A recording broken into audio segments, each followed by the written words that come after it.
सांवरिया नाम की है मरोड़, चाहे चीजो दुनिया करोड़। सेठों के सेठ सांवरिया सेठ के परम भक्त, मेवाड़ के बेहतरीन गायक कलाकार। आम आदमी हूँ, कुल मिला के कलाकार नहीं हूँ। गोकुल जी बहुत ज्यादा साधारण रहते हैं। ठेकेदार जी वहाँ काम करता था मैं। 4 बजे झाड़ू लगाना, 50 लोगों का खाना बनाना, फिर वहाँ से स्कूल जाना। ऐसा हो नहीं सकता कि आप सांवरिया सेठ जा रहे हो और इनके भजन ना सुने हो। गांव में मंदिर पे ऐसे करके पहले भजन शुरू किया।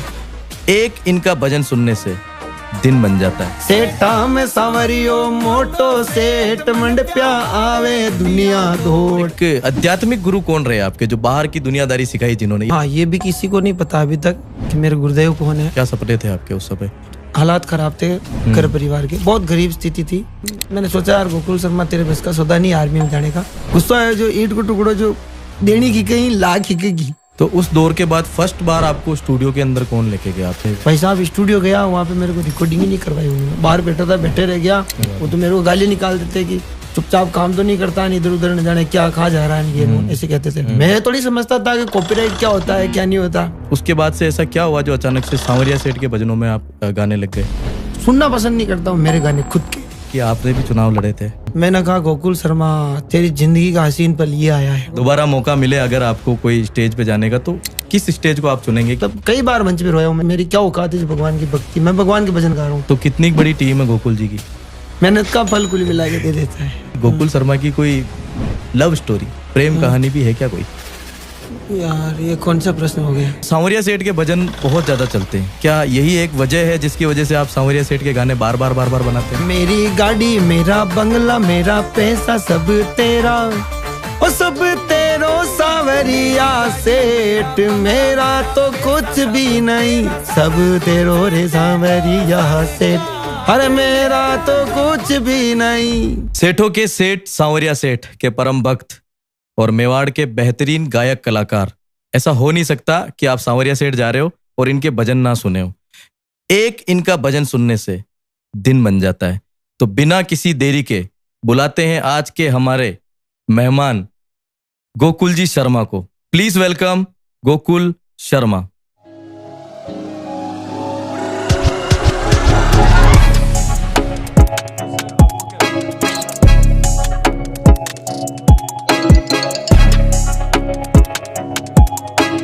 काफी मजा आएगा आपको आगे।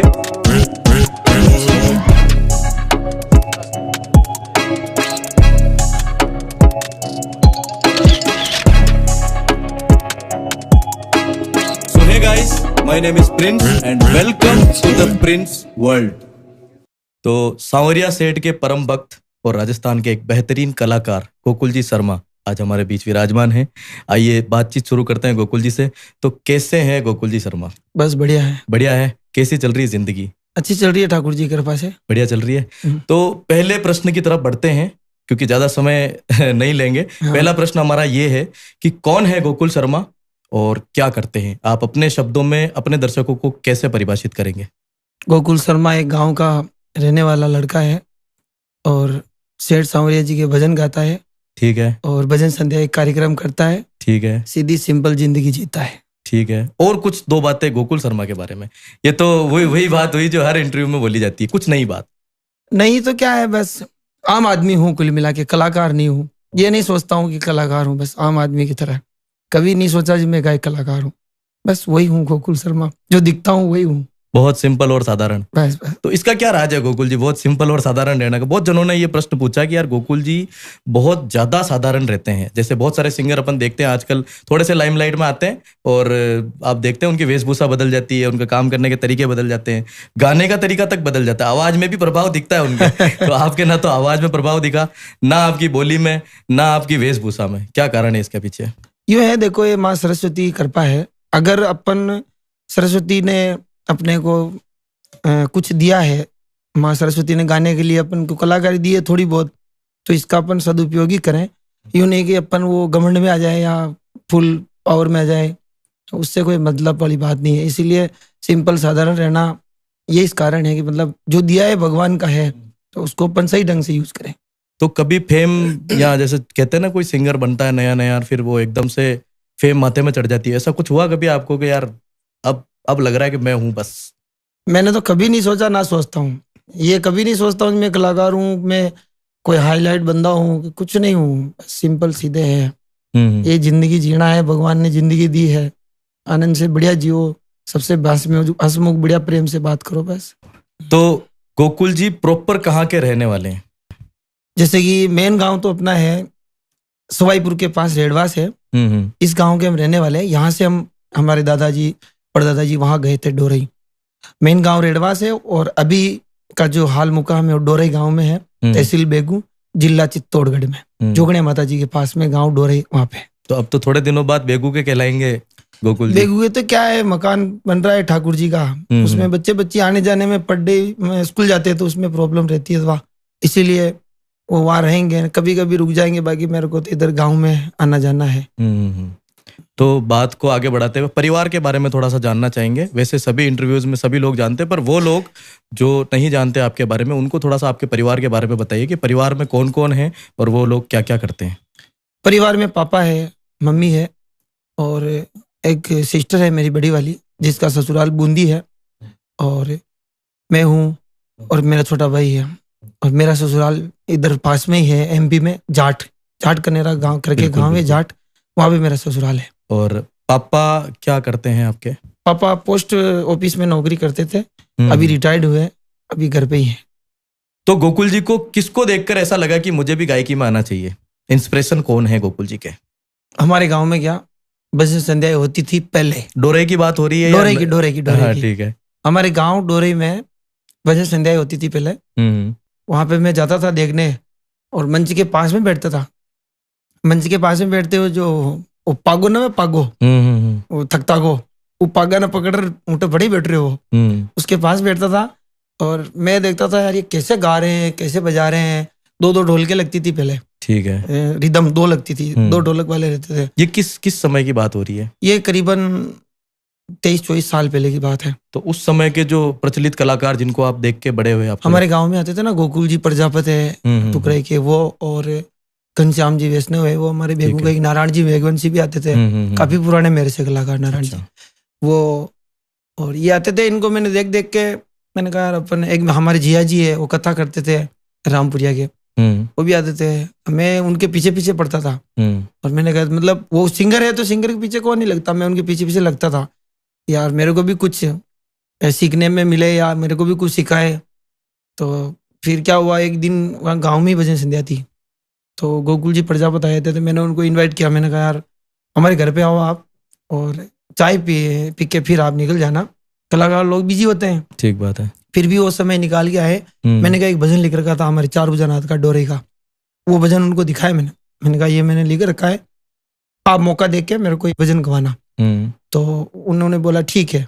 फिर वो चाय पी के गए। मैंने कहा आज तो मेरा नंबर आएगा। मैं 2:30 बज गई वहां पे बैठा रहा पूरी रात भर, जब कब पब्लिक कम रह गई थी उस समय। मैंने सोचा यार अब मेरा नंबर ले ले तो बढ़िया है, क्योंकि शर्म आती है ना। सही बात है। पहले फिर उन्होंने मेरा नंबर लिया था और मैंने 4 पूजा जी का भजन। तो पहली बार आपको स्टेज शेयर करने का मौका मिला? हाँ, अपने गांव में ही है। हाँ। और वहां पे मिला। यूं तो हम मंदिर पे क्या है, सावन महीने में जो झूला लगता है ना, उस पे मैं हमेशा मतलब गांव में जब सीखते थे उस समय वही गाते थे। हाँ। तो एक तो गांव का स्टेज हुआ और एक इतना बड़ा स्टेज आपको मिल रहा है जिसके आप दीवाने हैं कि भाई यार ये मैं भी गाना चाहता हूँ यहाँ पे। तो कैसा लगा आपको उस स्टेज पे जाके? अभी वाले पे? पहले की बात कर रहा हूँ, जब सर्वप्रथम आपने स्टेज पे चढ़ के गाना गाया। अच्छा, पहले गाया था। हाँ। उसमें कुछ नहीं लगा। मैंने सोचा चलो यार, मेरी आवाज तो कम से कम माइक में आई। वो पहले कॉलम लगते थे बड़े बड़े लंबे वाले, उनमें मेरी आवाज आई। मैंने कहा यार ऐसी आवाज आती है, इसका मतलब तो इच्छाएं और तीव्र हुई कि यार इस लाइन में बढ़ना चाहिए। यूं तो मैं स्कूल में भी गाता था, पर मतलब संगीत नाम की चीज, म्यूजिक नाम की चीज मेरे को मतलब अभी भी जितना प्रेम है ना उतना पहले था। पर वो प्रेम म्यूजिक मतलब मेरे को खींच के ले गया म्यूजिक की तरफ, ये है। तो आज तो आपकी छवि जैसे एक भक्ति भाव वाली लगती है। तो उस समय भी भक्ति भाव वाली रही या उस समय कोई और गोकुल शर्मा था? नहीं, सबसे पहले भजन ही शुरू किए मैंने। गांव में मंदिर पे ऐसे करके पहले भजन शुरू किया। तो जैसे इसके लिए कुछ प्रारंभिक शिक्षाएं चाहिए होती है संगीत के लिए, जैसे जो शिक्षाएं लेते हैं हम, म्यूजिक क्लासेस वगैरह होती है, तो ये कहीं से ली आपने? कहाँ से ली? मेरे गुरुदेव है जो, हाँ ये भी किसी को नहीं पता अभी तक कि मेरे गुरुदेव कौन है। मैं बताता हूँ। मेरे गुरुदेव हैं दुर्गा शंकर जी मंडावरी वाले, हमारे गांव के पास में ही है, मंडावरी गांव है। वो क्या हमारे गांव में आते थे, ऐसे जब उनके प्रोग्राम नहीं होते थे वो आते थे, और 10-15 बंदे थे, उनको वो सिखाने का काम करते थे।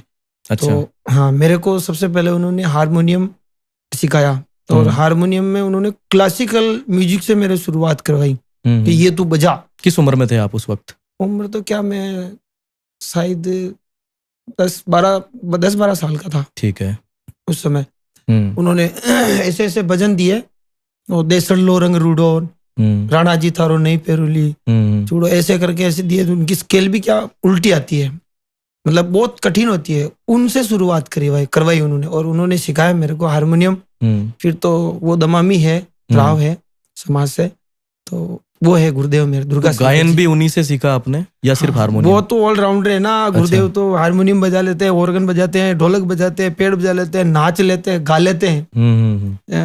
एक शंकर भगवान का प्रचलित भजन है, भोला को मनड़ो मोयोरे, उस भजन को भी वो बहुत अच्छा डांस करते हुए गाते हैं। तो आज भी मिलना होता है आपका उनसे? क्यों नहीं होता है, अभी आए थे वो। कितनी खुशी मिलती है उनको जब पता चलता है कि मेरा स्टूडेंट गोकुल शर्मा आज बहुत बड़ा नाम बन चुका है। खुशी होती है। एक जगह वो कार्यक्रम में गए थे, किशन करेरी गए थे, तो उनको पूछा, ऐसे बात निकल गई, अभी तो यहाँ पे गोकुल शर्मा आके गया 2-4 दिन पहले। अच्छा, आपके उधर के हैं वो बेगू के? जो उन्होंने कहा हाँ ठीक है। अच्छा, हाँ आके गए। अच्छा, कैसे गाया भजन? तो बढ़िया गाए। अच्छा, अभी बात करवाऊँ क्या? जो उन्होंने बोला बात करवाऊँ, तो हाँ करवाओ। देखिए, उन्होंने सोचा यार ये क्या जानते बुजुर्ग लोग है, सही बात, उम्र में है वो, ये क्या कैसी बात कर रहे हैं, ढोलक बजाते हैं। तो उन्होंने मेरे को फोन लगाया, स्पीकर खोल के बात करी। उन्होंने कहा कि भाई मैं यहाँ अटक किशन करेरी आयो हूँ, ये कोई गांव का मिलिया खेरिया के भजन पार्टी करन गया। मैं क्यों हाँ, तो लो बात करो। जो मैं क्यों मैं बोलियो स्पीकर में, मैं क्यों यार ये हमारा गुरुदेव है और मैं यहाँ कोई शिष्य हूँ। वह बड़ी खुशी हुई, और गाँव वाला भी अचंबा हुआ है, गुरुदेव गोकुल जी का ही है। ये एक बहुत अच्छी बात भी है, क्योंकि इतने सालों के बाद तो लोग नाम लेके यूं पहचानने से भी इनकार कर देते कि यार कौन है, मैं नहीं जानता। पर शुरू से एंड तक उनको साथ में लेके चलना, ये अपने आप में ही बहुत बड़ी बात है। गुरुदेव की कृपा होती है तब जाके शिष्य आगे बढ़ता है। चाहे किसी भी फील्ड में हो, आपको गुरु रखना बहुत जरूरी है। गुरु बिना अंधेरा है। तो ये तो म्यूजिक की शिक्षाएं आपने उनसे ली। एक आध्यात्मिक गुरु कौन रहे आपके, जो बाहर की दुनियादारी सिखाई जिन्होंने? ये तो हुए आपके म्यूजिकल गुरु। बाहर की दुनियादारी दिखाने में मेरे को मेरे ठेकेदार जी है गुरुदेव चुनीलाल जी, उदयपुर वाले। उन्होंने मेरे को क्या पैसा कैसे बचाते हैं, कैसे कमाते हैं, मेहनत कैसे करते हैं, सब कुछ उन्होंने सिखाया मेरे को कि ऐसे मेहनत करेगा तब जाके 2 रुपए आएंगे, और 2 रुपए को इस्तेमाल कहाँ करने हैं और किस जगह करने हैं, क्योंकि गरीब स्थिति देखी हुई। सही बात, ऐसे बताया उन्होंने। तो ये स्कूल कॉलेज के बाद की बात है या उससे पहले की बात है? ये 9th क्लास 10th क्लास की बात है। अच्छा, जब आप पढ़ाई कर रहे थे। और गोकुल शर्मा पढ़ाई में कैसे थे उस समय? पढ़ाई में तो क्या है, देखो 8वीं क्लास तक तो मैं फर्स्ट डिवीजन पास हुआ था, और 9th में क्या मैंने 1 साल में 3 स्कूल चेंज किए। ठीक है। 3 स्कूल। क्या कारण था इसका 3 स्कूल चेंज करने का? हमारे यहाँ मामा जी आए थे गाँव में, जो उन्होंने कहा इसको तो मैं ले जाऊंगा, तो वहाँ इसको पढ़ाऊंगा। तो 8th क्लास में मेरे 58% बने थे। अच्छा। और उसके बाद में 9th में द्वितीय टेस्ट मैंने यहाँ दे दिया था अपने गांव मेघपुरा में। उसके बाद में मेरे को वो लेके गए। फिर मैंने अर्धवार्षिक परीक्षा दी, मेरे ननियाल लाडपुरा चौराया। अच्छा, है ना, लाडपुरा चौराया अमृतिया गांव है, वहां पे मैंने मेरी अर्धवार्षिक परीक्षा दी थी। फिर वहां से मैं गया घेगा केड़ा, ये कुड़ी बिलवाड़ा अपने घेगा केड़ा स्वाईपुर वाला, वहां गया। और वहां पे मैंने ये 9th क्लास की वार्षिक परीक्षा दी, तो रिजल्ट आया, फेल हो गया। अच्छा, फेल भी हुआ? एब्सेंटे लगी। ठीक है, फेल हो गया। और इधर अपने भजनों का भी सबसे पहले मैंने मेरी जो भजन गाया ना, उसकी सबसे पहली रिकॉर्डिंग भी घेगा केड़ा गांव में हुई थी। तो वहां पे उस जमाने में स्टूडियो वगैरह हुआ करते थे? नहीं, एक प्रोग्राम था। अच्छा, लक्ष्मीनाथ भगवान के वहाँ अधिकतर प्रोग्राम होते हैं। वहां पे क्या प्रोग्राम था, तो उसमें प्रोग्राम चल रहा था, और मैंने वहां पे एक भजन गाया, जो हो सकता है आपका क्वेश्चन भी हुए। तो वहां पे मैंने सबसे पहले भजन गाया था, दौड़ू तो मैं पहुंचू नहीं, मारी छेटी पड़ गई। आगे वाला क्वेश्चन यही था कि सर्वप्रथम कौन सा गाना गाया गया। तो ठीक है, चलो कोई नहीं। ये मेरे को नहीं पता पर नहीं, बता रहा हूँ। ठीक है। ये भजन गाया मैंने, दौड़ू तो पूछू नहीं मारे छेटी पड़ गई नाथ उभा रहीजो, मीरा राम महाराज उभा रहीजो, या मीरा आवेलार उभा रहीजो, एक ये गाया। इसके बाद मैंने गाया गोडलियो मंगवा हमारी माँ, ये 9th क्लास की बात बता रहा हूँ। अच्छा। मन गोडलियो मंगवा, रंग लागो जी मन कोड लागो मारे जानो जानो, रोणी चा दरबार मारा मनवा रंग लागो। ये रामदेव जी के लोकगीत थे शायद, भजन थे। हाँ, अच्छा भजन। एक मीराबाई का था, 2 वो थे। ठीक है। और भी गाए थे मैंने 2 भजन। ये भजन जब क्या हुआ कि पहले वो ऑडियो कैसेट चलती थी जो रील वगैरह की, उसमें रिकॉर्ड हुए तो रिकॉर्डिंग कंप्लीट हुई। मैंने कहा यार मेरे को विश्वास नहीं हुआ कि मेरी रिकॉर्डिंग हो गई इसमें ऑडियो में। उस कैसेट को मैं लेके आया, आज भी मेरे पास पड़ी है वो, पर चलाऊं कहाँ, ऐसी टेपे बंद हो गई। अच्छा। उसके गाने मतलब मैंने सुने ना तो मेरा खुद मतलब ऐसा लगा मेरे को, बिल्कुल छोटी सी बच्चों की तरह पतली आवाज थी वैसी। अभी तो क्या पता, मेरे को नहीं पता पतली होगी मोटी होगी, पर वैसी आवाज थी, वो सुन के बड़ा खुशी हुई। अभी तो बहुत मैच्योर आवाज हो चुकी है वैसे आपकी। भगवान जाने, सांवरिया सेठ जाने। तो 9th क्लास पे आते हैं वापस से। 9th क्लास में आपने बताया आपने स्टडी वगैरह करी, उसके बाद की क्या कहानी है आपकी? उसके बाद में मैंने 10वीं में वो ओपन परीक्षा दी थी और 12वीं में ओपन की थी। वहाँ गाँव से ही? हाँ, गांव से नहीं, ठेकेदार जी वहाँ काम करता था मैं। फिर तो वहाँ चला गया था, उनकी नौकरी करता था। उनके सुबह सुबह उठना, उन घर पे उठ के 4 बजे झाड़ू लगाना। अच्छा। ठेकेदार जी के वहाँ, और फिर 50 लोगों का खाना बनाना, और 50 लोगों का खाना बनाने के बाद में सेठ जी उठ जाते थे, उनके लिए चाय, उनके कपड़े, अब मतलब पूरी सेवा उनकी। उसके बाद में कंप्लीट उसमें सांस पे करके वापस खाना वाना प्रत्येक आदमी के टिफिन पैक करना। फिर वहां से स्कूल जाना, काटूना मोड़ से रोडे जाती थी, उसमें जाते थे हम। मेरा एक दोस्त है शंकर गुजरन, हम दोनों जाते थे। और वहाँ जाने के बाद स्कूल जाने के बाद स्कूल से वापस आने के बाद 12 बजे 1 बजे आता, डायरेक्ट यहाँ से कपड़े चेंज करके सीधा मोटरसाइकिल लेके ठेकेदार जी की साइड पे, अच्छा, वहाँ पे जो बिजली विभाग के खंबे का काम चलता था, वहां पे जाके फिर उनके वहां खड़ा रहना धूप में। सेठ जी तो रेस्ट करते थे क्योंकि सेठ जी है, ठेकेदार जी है, ठीक है, हाँ, वो घर के आदमी है मेरे। तो वो तो चले जाते थे, वो वापस धूप कम होती आते थे, क्योंकि मेहनत कर, उन्हें यही कहा था तू मेहनत कर, तो कितनी मेहनत कर सकता है, अभी तेरी उम्र नहीं है रेस्ट करने की। स्कूल से आने के बाद में धूप में खड़ा रहना, गर्मी बहुत खतरनाक पड़ती थी, जंगलों में चलता था तो बड़ी वाली लाइन का काम। तो वहां से वापस घर आना, फिर शाम को वापस खाना बनाना, ये काम भी किया मैंने। फिर 10वीं में मैंने ओपन पढ़ाई भी करता था, 10वीं ओपन से पेपर दिए, पास हो गया। फिर 12वीं में दिए, उसमें पास हो गया। फिर फर्स्ट ईयर मैंने बूंदी कॉलेज से संगीत लिया था। अच्छा। सब्जेक्ट संगीत का लिया था। मैंने कहा संगीत में कुछ करें अपन। तो वहां पे मैंने लिया, तो मेरा क्या पाली प्रोग्राम था, तो मैं आया पाली से कोटा, बूंदी पेपर था मेरा, तो पाली से बूंदी आया तो आधा घंटा लेट हो गया मैं। तो मेरे को क्या, फिर उन्होंने अंदर घुसने नहीं दिया, और बाहर ही मेरे को कह दिया नहीं, मैं इतनी दूर से चल के आया। फिर वहां मानोगे नहीं आप, मैं बाहर वहां से जाने के बाद मेरी दीदी है, उसके घर जाके उनके घर के बाहर बैठ के रोया मैंने कहा यार पेपर छूट गया मेरा। तो उन्होंने कहा कोई बात नहीं। फिर वहां से रिजल्ट आया तो फेल हो गया मैं।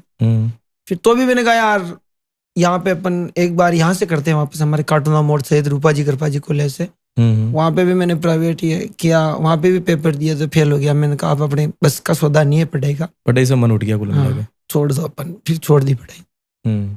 तो स्कूल के टाइम पे आपकी क्या इच्छाएं थी यार, क्या बनना है, मतलब क्या सपने थे आपके उस समय? क्योंकि सिंगिंग तो एक पार्ट था कि ठीक है चलो कुछ नहीं हुआ तो ये तो करना ही है, पर फिर भी कुछ इच्छाएं होती है ना मन में कि किसी को डॉक्टर बनना है, इंजीनियर बनना है। आपकी क्या इच्छाएं थी शुरू में? मेरे को देखो शौक तो था, मतलब मेहनत भी करते थे। मैंने कहा आर्मी में जाएंगे या फिर पुलिस बनेंगे, ठीक है, ये था। और मेहनत भी करते थे, सब कुछ करते थे, पर पढ़ाई में इसमें मैंने सोचा यार गोकुल शर्मा तेरे बस का सौदा नहीं आर्मी में जाने का, क्योंकि सब कुछ चाहिए वहां पे, तो थोड़ी सी लगी हुई हो तो वो भी अंदर लेते नहीं, बाहर निकाल देते। तो फिर मैंने सोचा यार अपन ना तो नौकरी लग पाएंगे ना पढ़ाई हो पाएगी, फिर पढ़ाई से मन उठ गया था। तो पिताजी के क्या सपने थे गोकुल शर्मा को लेके कि यार बेटा ये बनना चाहिए? वो तो यही चाहते थे कि मतलब मेरे को ज्यादा ये संगीत का ये शौक था, तो वो तो यही सोचते थे कि ये कलाकार ही बने तो ठीक है। अच्छा, उनका पूरा समर्थन था? हाँ, रुचि मेरी इसमें थी, तो उन्होंने कहा चलो वाह तू तेरी इच्छा है जो कर। सपोर्ट पूरा था उनका मेरे। 100 रुपए में उनसे लेके जाता था। 9th क्लास में पढ़ता था जब, वो 100 रुपए को मैं 10 दिन निकाल लेता उससे। हम्म, तो फिर भूख वगैरह भी लगती थी तो खा लेते, दोस्त लोग खिला देते थे। गरीब स्थिति थी तो पढ़ने वाले कोई कोई पैसे वाले तो मिल ही जाते हैं। तो क्या व्यवहार ऐसा भगवान ने सद्बुद्धि दी है कि किसी से एक बार मिलते तो व्यवहार ठाकुर जी कृपा से बनता रहता है। क्यों है? क्योंकि अपन भले तो जग भला, सही बात है। इस वजह से क्या तो सपोर्ट मिलता रहता था। स्कूल टाइम में जो आपके मित्र गण वगैरह रहे, आज भी वो साथ में है या मिलना जुलना होता है उनसे? क्यों नहीं होता, होता है ना। तो वो कहते हैं भी वो तो बहुत बड़ा आदमी हो गया यार अब तो। अच्छा। मैंने कहा कैसे हो गया बड़ा आदमी? जो भी स्कूल में मेरे साथ पढ़े जो, तो कहीं कहीं मिल जाते हो, कहते यार गोकुल तू तो यूं यूं। मैंने कहा यार यूं कुछ नहीं है। मैंने कहा देखो अब मेरे साथ वाले कहीं नौकरी भी लग गए बहुत सारे। तो मैंने कहा आपको जहाँ पे आपकी किस्मत ले जा रही थी आप वहाँ चले गए, मेरे को इधर संगीत में ले जा रही थी तो मैं इधर आ गया। और इसमें बड़ा छोटा कुछ नहीं, मजाक करते हैं वो। फिर भी स्कूल के बाद कभी लंबा समय बैठना हुआ उनके साथ कि यार चलो आज थोड़ा गपशप मार लेते हैं, पुराने दिनों को याद कर लेते हैं एक बार? टाइम ही नहीं मिलता, कभी नहीं मिला समय। कभी भविष्य में इच्छाएं हैं आपकी कि यार एक बार तो एक दिन दोस्तों के लिए निकालूं यार मैं? दोस्तों के लिए निकालूं पर करूं क्या? मैं सोचता हूँ ये प्रोग्राम कम होते हैं, ये मड़ मास होता है जब, या बारिश के समय। तो बारिश के समय मेरे क्या हर साल मैं जहाँ जाता हूँ मेरे देवी देवता के जो अभिषेक वगैरह करवाता हूँ उसमें बिजी रहता हूँ। टाइम मिलता नहीं कुल मिला के। फिर भी भगवान कभी ना कभी मिलाएंगे। तो जैसे स्कूल कॉलेज के टाइम पे एक मस्तियां होती है, दोस्त यार मिलके कुछ शैतानियां करते हैं, ऐसी कोई एक शैतानी जो आज भी अगर रात को सोते वक्त याद आ जाए तो खलबली मच जाती कि यार वो दिन थे? ऐसी कोई एक किस्सा आप सुनाना चाहिए अगर अपने दर्शकों को? आप भी है सो। एक बार कहीं लड़ी हुई स्कूल में, जो ईंट को टुकड़ा है, ठीक है, जो गुस्सा है, जो ईंट को टुकड़ा जो देनी की कहीं लाख ही की। अच्छा। वो का कौन आ गया माथा में, वो का पूरा परिवार वाला मार गिरा गया।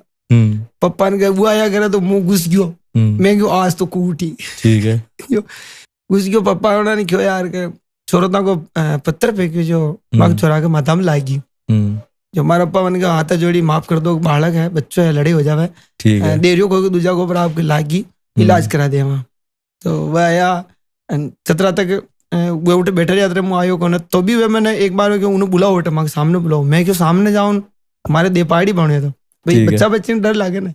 तो बच्चे भागो मिलियो, मैं आज के बाद ऐसी गलती नहीं मारू। मस्तियां तो घनी करते हो, सब ज्यादा यो कुश्ती खेला स्कूल में ही, और एक बार जूडो में भी गयो मैं। अच्छा। जूडो खेलवा जो अगलो आदमी एक में उठान फेंक दियो तो, हाँ जूडो में तो बड़ा दमदार आदमी था ना।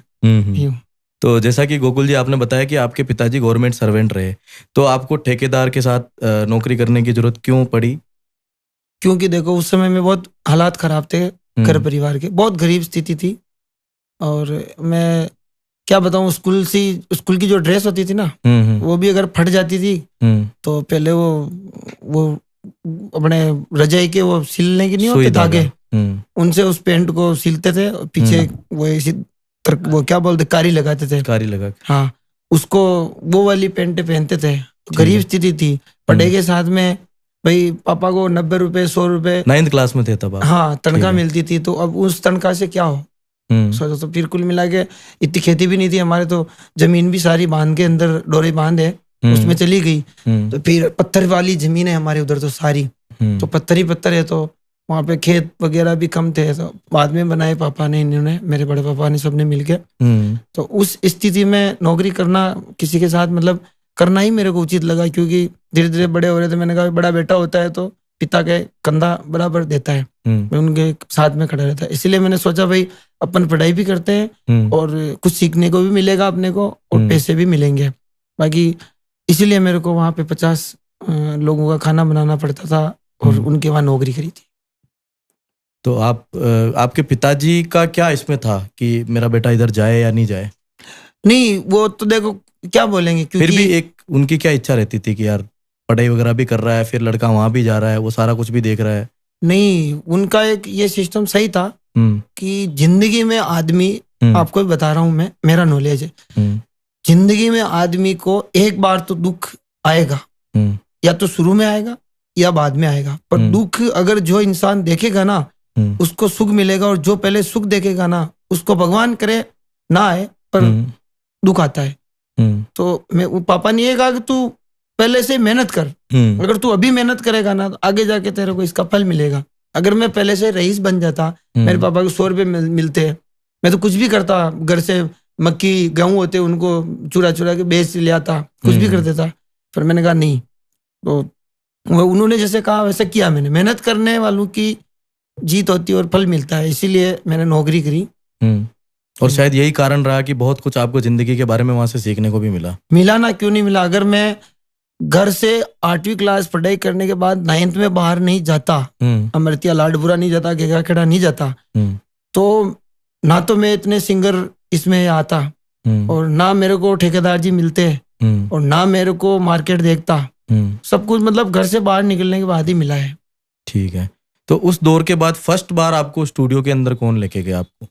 स्टूडियो में तो आपको मैं बताऊं, ये बढ़िया प्रश्न आपने पूछा, किसी ने पूछा नहीं शायद तक। मेरे को ये क्या, जब कैसेटें चलती थी ट्रैक्टर में, इनमें मैं नंदराई रहता था। जो ये ठेकेदार जी का काम, वहां पे एक साइड ली थी इन्होंने, तो वहां गया मैं नंदराई, जहाँ पे मेरी मम्मी के बुआ के लड़के हैं, मामा जी भी है, वहां गया था। तो वहां पे मैं क्या सॉन्ग लिखने का काम ही करता था। अच्छा, साइड पे बैठे बैठे, हाँ, क्योंकि पढ़े वढ़े तो ओपन है, तो वहां पे मैं लिरिक्स लिखता था और सॉन्ग भी लिखता था, भजन भी लिखता था। इधर ट्रैक्टर चलते थे, उनमें गाने चलते थे।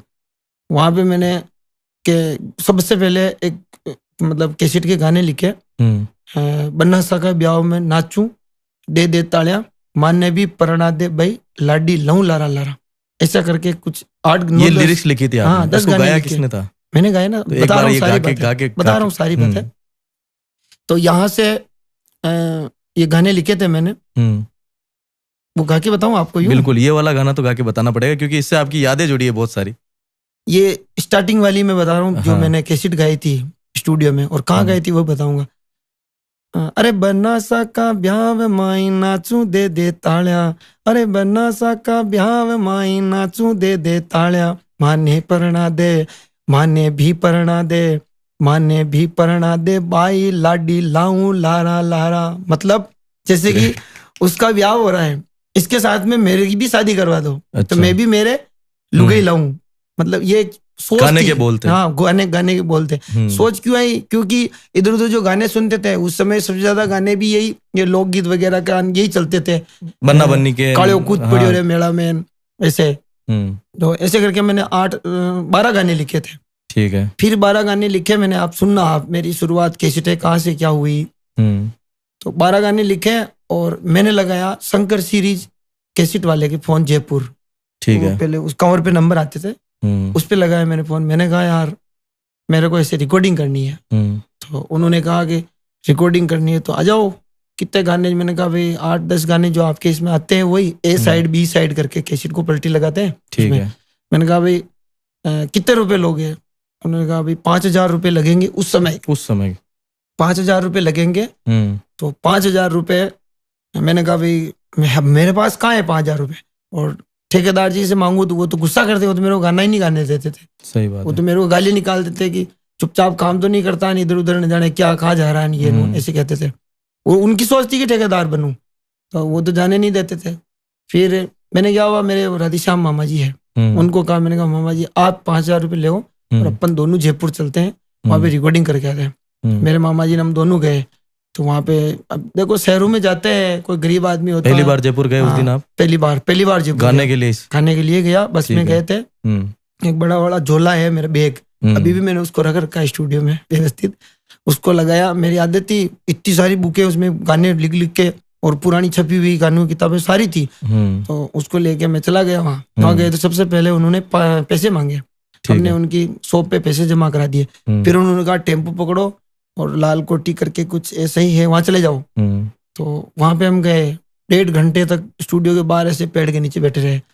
भाई अब बुलाए। अच्छा, नंबर वाइज चलता था उस समय? अब बुलाए तो उन्होंने फिर बाद में बुलाया नहीं। मैंने कहा मामा जी आप अंदर जाके देखो, अपन ऐसे बैठे रह जाएंगे, अंधेरा हो रहा है, अभी रात पड़ते है तो खाना भी खाना है, यहाँ पे लोग फिर अपने वैसे बैठे नहीं रह जाएंगे, जयपुर सिटी है। फिर मामा जी को भेजा, उन्होंने कहा कि शंकर सीरीज कैसेट वालों से आप बात कर लो, उनको पैसे दे क्या हमारी रिकॉर्डिंग करवा दो। वहाँ पे मैंने 8 गाने गाए थे। एक तो ये बनासा का ब्याह में नाचू दे दे तालियां, और ऐसे कुछ मतलब थे, इतने याद नहीं मेरे को। तो म्यूजिक वगैरह वहाँ हैंड टू हैंड बना, लाइव रिकॉर्डिंग हुई थी। अच्छा, लिख के कहते मैंने लाइव रिकॉर्डिंग हुई थी। तो वो मैंने कैसेट गाई सबसे पहले स्टूडियो में, जिंदगी में पहली बार जयपुर में। फिर क्या हुआ, वो कैसेट आई। वो कैसेट आने के बाद में मैंने उस कैसेट अपने श्री कैसेट वालों को फोन लगाया। उसके बाद में तो मैं एक बार और गया था, ठीक है, तो पैसे नहीं थे मेरे पास, वही शंकर सीरीज वाले के पास। जो वो कैसेट जो आपने रिकॉर्ड करी जयपुर में, हाँ, उसको कैसे क्या रिलीज करा, उसका क्या रिस्पॉन्स था? वो तो उन्होंने कर दिया, मेरे को क्या, हो तो कैसेट पता ही नहीं चलने दिया। मेरे को तो पता क्यों नहीं चलता, उस समय तो कैसेट चलती थी। और तो वो वाली रिलीज हो गई। मैंने सोचा यार अब तो पैसे नहीं लेंगे भाई, पहली बार पैसे लिए, अब नहीं लेंगे। ठीक है, तो मैं गया, मैंने कहा यार और गाने लिख के लाया मैं, आप रिकॉर्ड करवा दो। उन्होंने कहा पैसे जो, मैंने कहा यार देखो ऐसा है, पैसे तो हम बस में आए, तो मेरे को नींद आ गई थी, तो मेरा क्या बटुआ चोरी हो गया, तो मेरे पास पैसे नहीं है। अच्छा, तो बाद में मैं भिजवा दूंगा, आपके मनी ऑर्डर करवा दूंगा। उन्होंने कहा चलो देखते हैं, कुछ स्टूडियो पहुंच जाओ। भाई साहब स्टूडियो गया, वहां पे मेरे को रिकॉर्डिंग ही नहीं करवाई उन्होंने, बाहर बैठा था, बैठे रह गया। फिर शाम को अंधेरा पड़ गया। उसके बाद में मैंने घर पे, हमारे फोन था लेट लाइन वाला घर पे, मैंने फोन लगाया, मैंने कहा पैसे भी नहीं है और खाना है और आना भी है, किराया भी नहीं है, और रिकॉर्डिंग उन्होंने नहीं करवाई थी। फिर मैं वहां से, क्यों देखो शहरों में होता है वाजिब, उनका सिस्टम होगा, मैं उनके लिए ऐसे नहीं बोल रहा हूँ, मतलब नहीं हुई तो नहीं हुई, रिकॉर्डिंग पहली वाली करवाई, उसके बाद पैसे नहीं थे, सेकंड रिकॉर्डिंग नहीं हुई। मैं आ गया अपने, मतलब आए कहाँ से, मेरे छोटे वाले भाई को पापा ने पैसे दे के जयपुर भेजा। अच्छा, पहले गांव से जयपुर भेजा? हाँ, गांव से जयपुर भेजा, तू पैसे लेके जा और उसको पैसे देना और खाना भी खा के फिर आना। तो मैं वो आया, मैं वहां से सुबह फिर जयपुर वाली गाड़ी में अपने गाँव चला गया घर पे। फिर वहां पे मेरा दिमाग बहुत खतरनाक खराब। मैंने कहा यार कैसी अजीब दुनिया है, पैसे नहीं थे तो नहीं हुई रिकॉर्डिंग। मैंने कहा कोई बात नहीं, ये रिकॉर्डिंग है जो कैसेट का अपन इस्तेमाल करते हैं। मैंने लगाया Shri cassette Ajmer phone, Shri cassette वालों को फोन लगाया, आनंद जी मोटवानी करके हैं, उनको फोन लगाया। तो वो क्या पैसे वाले हैं, और मतलब उन्होंने कहा कि भाई तू तेरी कैसेट भेज, पहले कहीं गया है क्या। मैंने कहा ठीक रहा, झरिया तो अच्छा हो गया है, कैसेट तो गा दी, तो हाँ भेजने के लिए तो ठीक रहेगा। पापा पोस्ट ऑफिस में ही है।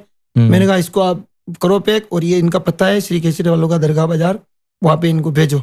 पापा ने उस कैसेट को वहां भेजी। उन्होंने कॉल किया कि आवाज, मतलब सोचा होगा कुछ आवाज ठीक है, कुछ भी सोचा होगा।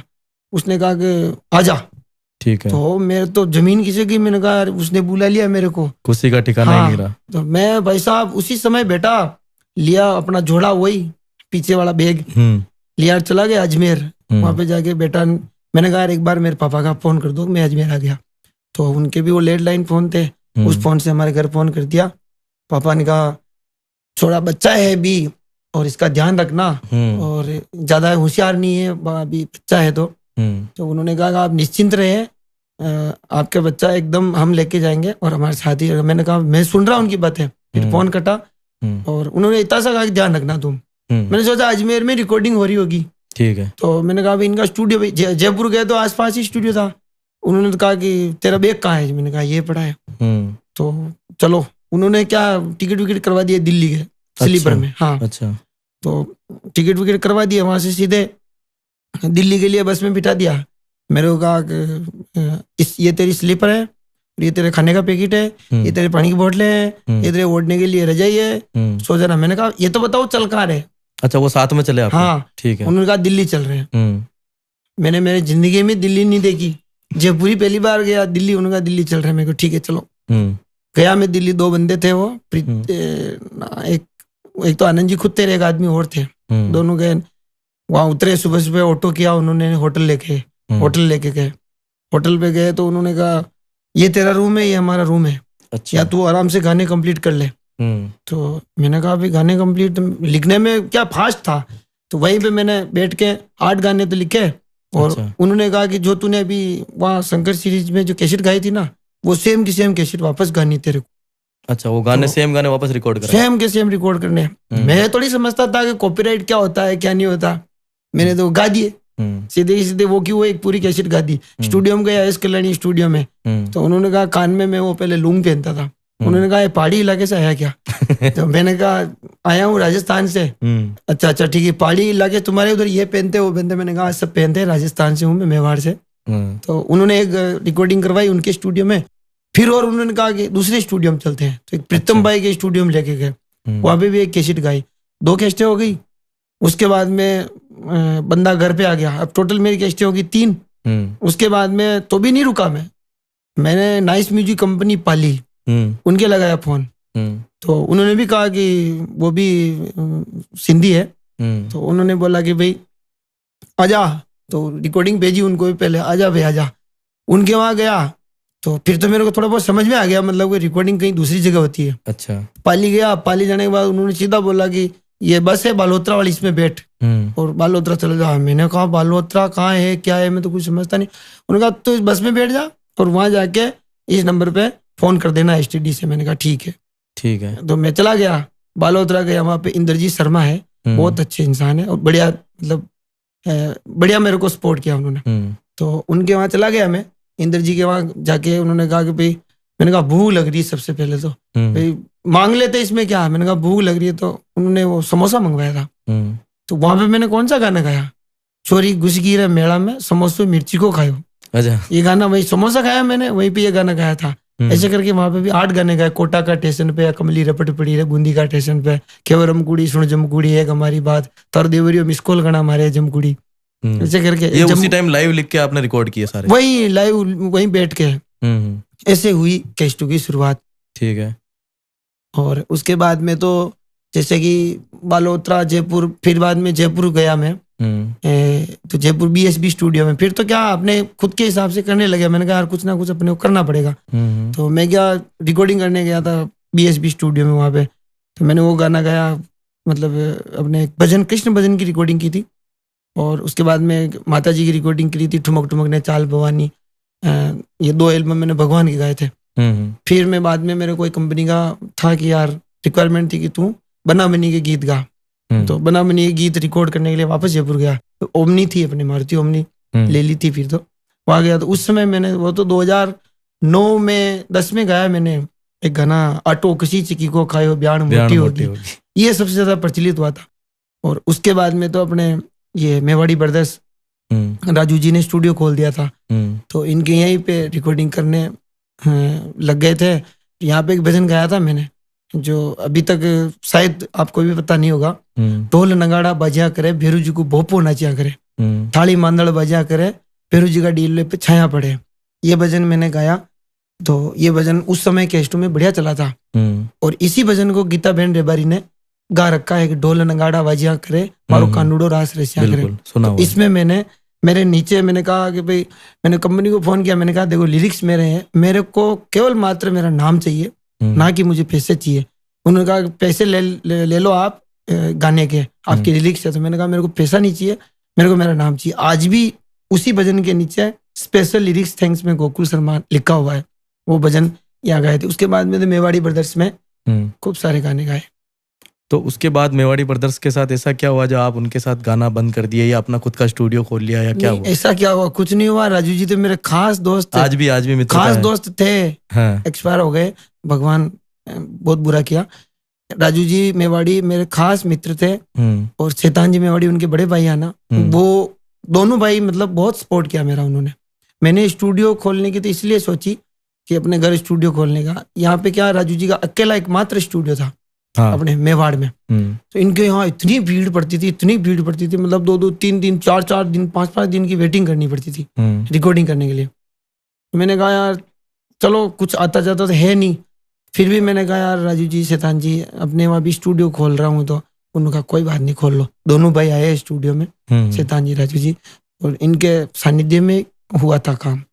कुल मिला के ये है। बाकी ऐसा क्या हुआ, ऐसा वैसा नहीं, बहुत सारे जनों ने कमेंट्स के अंदर ये लिखा हुआ था कि ऐसा क्या हुआ जो आप दोनों अलग हो गए या आपने अलग स्टूडियो खोल लिया, या तो उनकी बातों को क्लियर करने के उपलक्ष्य में अपना ये क्वेश्चन था। ऐसा कुछ नहीं। आज भी प्रेम है शैतान जी से? क्यों नहीं है यार, अभी उनको, उनके हमारे बात होती है शैतान जी के हमारे। अभी उनके मकान का 2 मकान है, मतलब जाते रहते हैं, ऐसा कुछ नहीं। चले एक बार बीच में भी राजू जी थे, उस समय भी मैं गया उनके वहां पे, एक सॉन्ग गा के आया। अभी अपने स्टूडियो होने के बाद भी गया, मैं गाना गाया था मैंने, याद नहीं आ रहा दिमाग में, वो गा के आया था। ऐसा कुछ नहीं। इस समय जो ये सारे गीत चल रहे थे, इस समय तक का सबसे प्रचलित सॉन्ग कौन सा था आपका, जिससे गोकुल शर्मा नाम हाइप में आया? लोकगीत? हाँ, लोकगीतों में। लोकगीत में तो ये था आटो किसी चिकी को खायो, सबसे ज्यादा। हाँ, ये प्रचलित हुआ हर जगह, ब्याह शादी में, ब्याह मोटी होगी। और मेरे को ऐसी आती है, मैंने कहा क्या गाया मैंने। तो गोकुल जी, जब कैसेट्स का जमाना था, उस समय रेवेन्यू का क्या सोर्स रहता था? जो पैसे कमाने की जो इनकम होती है वो कैसे थी? आपके पैसे वगैरह आते थे या उस समय कहाँ से पैसे आएंगे? कैसेट्स वगैरह जैसे मार्केट में जाती है उसके रेवेन्यू कमीशंस के आधार पर लोगों के वितरित होते हैं? कुछ नहीं, पहले तो नाम ही किया और मैंने तो मांगे भी नहीं कि मुझे पैसे दो। पैसे मांग लूँ वो मना कर दे तो कि भाई तू तो मस्त रहे, अभी से तेरी औकात बता रहा है कि पैसे मांग रहा है। मैंने तो कुछ नहीं मांगा। मैंने कहा अपने को बस केवल नाम नाम नाम चाहिए बस। तो ब्याज पे भी पैसे लाए आपके? एक दो इंटरव्यू देखे उसमें। ये इसकी क्या कहानी है पूरी, एक बार एक्सप्लेन करो। ब्याज क्या है, मैंने गलतियां ऐसी करी। पैसे आते थे मेरे पास में, जैसे 10,000 रुपए है तो मैं क्या 50,000 का काम कर लेता हूँ। ठीक है। तो 10,000 रुपए अगर मेरे पास है, मैं 40,000 रुपये सिर से डाऊंगा और तो वो मेरे को क्या यूं ही थोड़ी मिलेंगे, तो वो तो ब्याज से लाने रहे। फिर क्या, एक आदत ये भी बहुत खराब थी पहले मेरी, एक काम मैंने ये कर रखा है तो फिर भी दूसरा काम और छेड़ दिया। जैसे कि उदाहरण के तौर पे मोटरसाइकिल ली थी मैंने सबसे पहले। ठीक है। उस समय मेरे पास थे, वहाँ पाली से आया मैं, उस समय उन्होंने मेरे को पैसा दिया था, तो वहाँ रिकॉर्डिंग बालोतरा से आया था। मेरे को क्या हुआ कि अपने गांव जाना था, बैग वो झोला मेरा बड़ा वाला बैग रहता था, तो एक आदमी को मैंने हाथ ऐसे, मैंने कहा तेरी बाइक पे मेरे को गांव ले चल। उस बंदे ने मेरे को कहा कि नहीं मैं तो गांव नहीं जा रहा हूँ, बाजार में जा रहा हूँ। मैं वहीं खड़ा था और मैं देख रहा था कि भाई आदमी मेरे को लेके चलेगा। वो थोड़ा इधर घूम के और वापस 2 मिनट उधर जाके सीधा ही निकल गया, मेरे को नहीं लेके गया, बिठाया नहीं मेरे को। मेरा दिमाग खराब हो गया। मैंने कहा कल की तारीख में मोटरसाइकिल लेके आऊंगा। जिद्दीला तो हूं, फिल्मी सीन हो गया है। तो एक जिद्दी तो आदमी हूँ, यूं हूँ कि जिद के कोई चीज समझ में आ गई, ये चीज अपने हासिल क्यों नहीं हो रही, इसको करनी है। तो वो ठेर से हूँ जिद्दी, तो अभी जिद्दी की बात भी बताऊंगा आपको। तो उस बंदे ने मेरे को मोटरसाइकिल नहीं बिठाया। मैंने कहा कोई बात नहीं भाई साहब। दूसरे दिन मेरे पास थे 3-4 हजार रुपए। 7,000 रुपए में त्रिवेणी चौराहे है, शिवम म्यूजिक करके पहले कैसेटों की दुकान थी, अभी होटल है, ढाबा, त्रिवेणी का ढाबा जिसको बोलते हैं, नदी के किनारे। बिल्कुल। वहां पे एक लोकेश जी है शर्मा, वो अभी भी मित्र हैं, उन्होंने भी बहुत साथ दिया मेरा। उनके वहां गया मैंने कहा लोकेश जी मेरे को मोटरसाइकिल लेनी, आप मुझे पैसे दो। जो कितने रुपए जो, मैंने कहा भाई, उनको पूछा डाउन पेमेंट कितना चाहिए, उन्होंने कहा 10-12 हजार रुपए। मैंने कहा 7,000 रुपए दो आप। 7,000 रुपए उनसे मैं उधार लिए। मामा जी के पैसे 5,000 रुपए रिकॉर्डिंग में उधार लिए थे ना, वो भी मैंने अभी 8-10 साल पहले दिए। उसके बाद में उनके 7,000 रुपए दिए, उन्होंने 7,000 रुपए दिए। फिर दूसरे दिन मैं मोटरसाइकिल लेके आया, उस बंदे को बताया, मैंने कहा ये मोटरसाइकिल ले आया मैं। ठीक, उनके पैसे काफी दिनों में दिए। उन्होंने बहुत फोन किया, मैंने कहा पैसे नहीं है, मैं दूंगा जरूर, खाऊंगा नहीं, कभी किसी का 1 रुपया नहीं खाया, तो उनको दिए। और वह मोटरसाइकिल मैंने ली थी। फिर बीच में क्या है, कैसेटों की दुकान थी, स्थिति बहुत खराब हो गई, तो 2-3 किस्तें ड्यू हो गई मोटरसाइकिल की। भाई साहब मोटरसाइकिल को खींचने वाला नहीं आते, जैसे ट्रैक्टर उठाने वाले आते हैं, वहाँ बेगू मेरी बाजार में दुकान थी, तो वो आए लठंगे आए, वो पहलवान कि तेरे बाप की है क्या मोटरसाइकिल, पैसे नहीं दे रहा, चिल्लाया वो बाजार में उन्होंने जोर जोर से। और अभी भी है वो मोटरसाइकिल मेरे पास।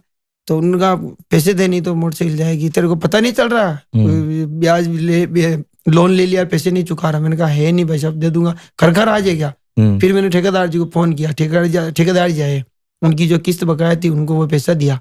और उसके बाद में अभी वो बंदे मेरे को मिलते हैं, वो बड़ा वो शर्मिंदा होते हैं। मैंने कहा यार समय समय की बात है, टाइम की बात है। हाँ, ऐसे करके मोटरसाइकिल लाए थे, ये किया। तो ये सब जब चीजें चल रही थी तो उस समय परिवार की क्या प्रतिक्रियाएं थी आपको लेकर कि यार लड़का किस वे में जा रहा है? नहीं, परिवार तो साथ में था ना, वो तो चाहते थे कि जो कर रहा है जो करता रहे। पूरा सपोर्ट था पूरा। तो जैसा कि आपने बताया कि आप बहुत जिद्दी हुआ करते थे, तो जिद में और क्या क्या आपने जिद में कर दिया, जो बताओ एक बार। बच्चा था उस समय से जिद्दी हूँ, और अब थोड़ा बहुत भगवान ने सद्बुद्धि दी है। एक बार क्या हुआ, मैं ननियाल से नाना जी आए थे, वो लाए थे गुलाब जामुन। ठीक है। एक छोटी सी डिब्बी लाए थे ऐसी सी, गुलाब जामुन लेके आए, तो उसमें जो 5-7-8 पीस कुछ थे। तो मेरी क्या मंगती आदत थी पहले खाने की, मतलब खाने में, मतलब मैं चोरी कर करके खाता था। अच्छा। चोरी मतलब खाने की चोरी है, घर में, बाहर नहीं। घर में तो जैसे खोटा होता था हमारे घर, पहले कच्चे मकान थे, उसमें वो खोटा जिसमें गेहूं पड़े रहते थे, उसके अंदर वो बेली का गुड़ आता था, बेली का गुड़ और घी, उसकी क्वालिटी को मैं तड़ाई तोड़ देता, तोड़ के उसके अंदर घुस के ऐसे निकाल के, ज्यादा भी नहीं खाता था, बस खाने का शौक था। एक बार पीछे से दादी, मैं तो आधा तो कोठे में, आधा बाहर, तो पीछे से दी उन्होंने खींच के, मैंने कहा पक गया फिर। और अभी बच्चा था उस समय, उन्होंने नाना जी वो गुलाब जामुन लेके आए। तो मैंने क्या किया कि गुलाब जामुन पड़े थे तो उसमें से सबसे पहले मैंने उठा के 2 गुलाब जामुन चेप लिए, खा गया मैं। ठीक है। 2 गुलाब जामुन खा लिए तो मेरी बड़ी वाली दीदी तो उसको पता लग गया कि इस मंगते ने पहले ही खा लिए। सही बात है। तो अब वो मैंने कहा अभी पार्टी करेंगे तो हिस्सा करेंगे तो मेरे भी आएगा। हाँ। तो वो क्या हुआ, जामुन तो उन्होंने ले लिया और वो चाशनी मेरे को दे दी कि तू ये खा। मैंने कहा मेरे भी तो चाहिए भी, मैंने कहा खाए तो तूने खाए। मैंने कहा नहीं खाए मैंने। भाई साहब उन्होंने मेरे को गुलाब जामुन नहीं दिया। सुनना बात, घड़ी में बज रही थी 8:30। मैंने लिए 10 रुपए। 10 रुपए लिए, चोरी तो पापा की जेब से निकाले 10 रुपए। 10 रुपए लिए, पकड़ी मैंने साइकिल, हाफ पैंट की थी स्कूल की और बनियान में था। साइकिल लेके भाई साहब डोरे से सीधा बेगू चला गया। 5 रुपए के तो लिए मैंने मरके, जलेबी वाले वो बड़े वाले मरके वो लिए। 5 रुपए के लिए मैंने गुलाब जामुन दोनों लेके थैली लटके आगे उसके ब्रेक, वो साइकिल का ब्रेक नहीं होता उसके वहां हाथ में लेके आ रहा था मेरे रास्ते में। घर जाके मैंने कहा कि भाई वो घंटी बजाई साइकिल की। मैंने कहा आ गया बंदा गुलाब जामुन लेके। घर पे गया, मैंने वो गुलाब जामुन वो दिखाया उनको, मेरे सामने दोनों भाई बहनों को बिठाया। मैंने तो जामुन ऐसे करता गया और खाया भी नहीं पूरा, फिर उनको मतलब दिखा के जला रहे थे। हाँ। तो भी मैंने एक जामुन उनको दिया। मैंने कहा तुम भी खाओ और इसमें से भी खाओ। तो ऐसे कर कुल मिला के जिद करी, मैंने गुलाब जामुन लेके आया। पर इसका यही है कि वास्तविकता में जिद नहीं करनी चाहिए आदमी को। तो इस चीज से पूरे ये सीखने को मिलता है कि जिद नहीं करनी चाहिए, जिद से दूर रहना चाहिए। हाँ, दूर रहना चाहिए। ये बहुत ही बढ़िया बात है ये तो। अब जैसे लोकगीत आप शुरू में गाते थे, उसके बाद से ऐसा क्या हुआ जो अचानक से सांवरिया सेठ के भजनों में आप गाने लग गए? सांवरिया सेठ के भजनों में तो क्या, क्योंकि गाने तो वो भी आपके बहुत बढ़िया चल रहे थे, जैसे आपने बताया आटो चक्की को वगैरह, ये 2-4 जो गाने बताए काफी सुपर हिट रहे। इसके बाद ऐसा क्या थॉट आया आपको कि यार सांवरिया सेठ के भजन गाऊंगा या मातेश्वरी के भजन गाऊंगा? कुछ नहीं आया। हमारे प्रकाश धाकड़े जो हमारे एडिटिंग करता है हमारे गांव का, वो आया स्टूडियो में। उसने कहा भाई साहब ये बहुत हो गए जानूड़िया फानूड़िया के गाने, ये इनको छोड़ो। और उन्होंने कहा मेरे को यार इनको छोड़ो और आप सांवरिया जी के भजन गाओ और सांवरिया जी के गाओ। अच्छा। खाटू श्याम जी के लोग काफी गा रहे, आप सांवरिया जी के गाओ। तो उसने मेरे को बोला। फिर उधर से आरएमसी वाले कैलाश जी ने कहा कि ये सांवरिया सेठ दे दे भजन मेरे को, आपकी आवाज में रिकॉर्ड करके दो। अच्छा। तो मैंने उनको रिकॉर्ड करके दिया, एक भजन दिया उनको, भगवान की कृपा सांवरिया कृपा हुई तो वो चल गया। उसके बाद में सुन लो सेठा वाला सेठ मती लगाओ देर, वो गाया, वो भी चल गया। फिर मैंने तीसरा भजन गाया अपने चैनल पे, वो हमारा बैंक को मैनेजर सेठा वाला सेठ, 2 करोड़ व्यूअर्स है उसके। सांवरिया सेठ जी के 4 करोड़ व्यूअर्स है और एक सुन लो सेठा वाला सेठ के 1 करोड़ है। ऐसे करके सब, अभी गाड़िया वाला 1 करोड़ हो गया। ये सब ठाकुर जी की कृपा से हुआ और ये सांवरिया जी के भजन। तो अब लोकगीत गाने का वापस आपको मन है या सांवरिया सेठ के भजन ही आगे चलेंगे?